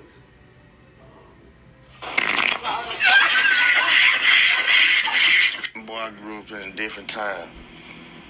I would have never thought to pull my ass out and fall behind a teacher's head. I don't know one teacher that would have let me pull my ass out and fall and then beat the fuck out of me. And then definitely. I think I might have streamed till 2 one time. I wonder what the longest stream when the longest I ever ended, what time it was. I know, I'm gonna respond. I think I might have streamed till 2 one time. I believe I was living here. I think I was living upstairs at the time though, but when I'm having a dream but my alarm rings and 4 in the morning for work, I get angry. Yeah. I used to end at 12:30 and 12:45. Yeah, again, like I mentioned not too long ago. Again, I would always start at 8:15 and end at when I first, during the beginning, like 2020 and 2021, I think I ended at like 11:15 to 11:30 Central. Then I would, end later, like at midnight, and then 12:15, 12:30, or 12:45. It just got later and later. And then obviously the public streams happened, and I would start at 5:15 to 5:30 and end at 9. And then I moved up here, and I started my streams at 8 instead of 8:15. I would start at 8 and usually end probably at like 12:30. And then it turned to 1. Then I started. For a while it was 8 o'clock I started, and now for like I don't know how long it's been. I just been starting at 7:50 now. That's when I start my streams, and for a while would end at 1:30, and now I think I'm just gonna end at 1.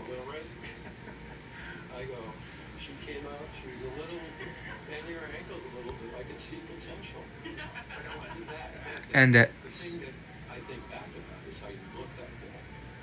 It's the same eyes you have now. Those big bright brown eyes. You had the scuba helmet on. Yeah. I stream at 7:45. Yeah, once in a while I'll stream even earlier if I can't wait for, But yeah, most of the times now it's pretty much 7:50 Central. Windshield wipers used to remind me of the word detective.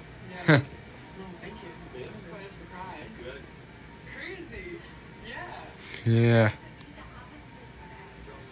It's really special. I'm like, I don't even know what to say. Like, speechless. I know there's a lot from when you learn the skates and the whole Olympics team, but without you and your family and Allison and Leppin and Georgie. So we got 4 more minutes left of this stream. Then I'll end it. I watch every one of your games out the road. I don't care where I am. I might be in Florida or the Cape or Denver. I'm there. I might share game on, text.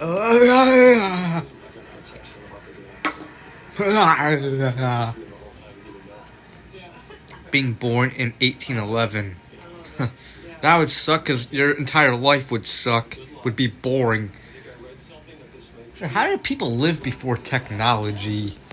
Like, how did people entertain themselves? Obviously, people found a way, obviously. People were used to it. But, damn. Like, what did people do all day? Like, obviously, people worked in just... Like, what did people do for fun?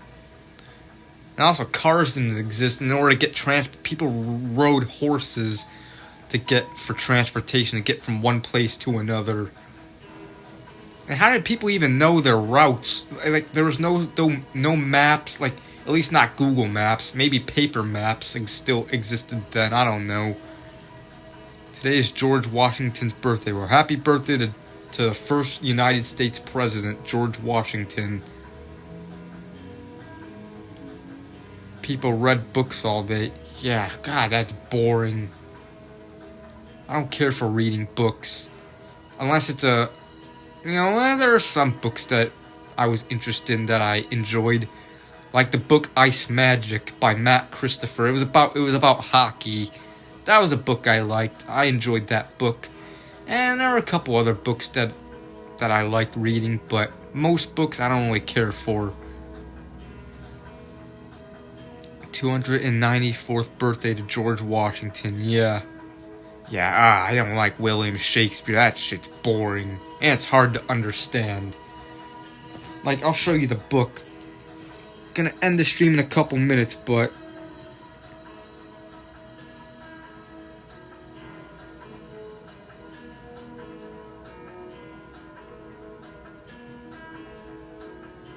In fact, I actually have a couple of the Matt Christopher hockey books at my mom's house. I own a couple of them.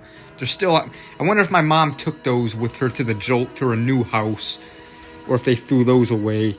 I won't be mad if they threw that away. But this is a book I like. Ice Magic by Matt Christopher. Who's the author that made that book. That's a book I like. Yeah. 0 out of 10. It's so boring, man. I give this book a 10 out of 10.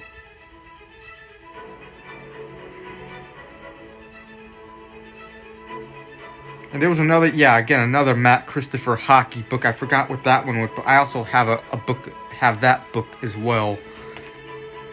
I wouldn't be surprised if my mom, maybe they kept it. Maybe I did tell my mom and stuff to not throw already existing things that I still have there away. Besides the chair that they did throw away, that they already threw away.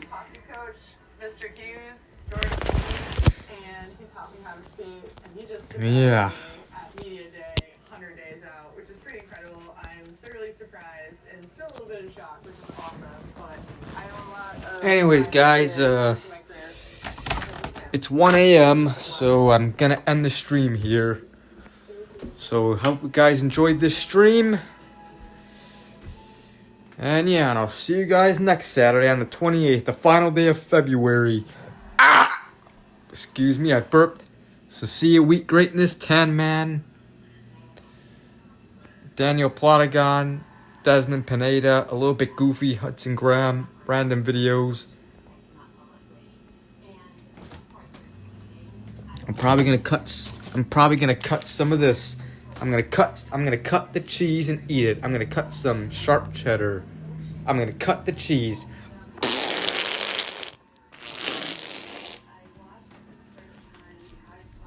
I'm gonna cut the cheese.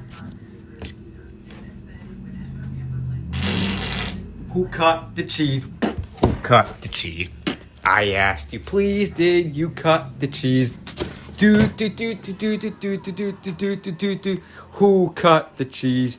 From 2.5 Men, when Charlie was playing the piano with that Asian kid, the kid that he was his girlfriend's kid that he was dating. He was dating an Asian woman at the time, and he was babysitting that Asian kid, and he was playing that Who Cut the Cheese song on the piano.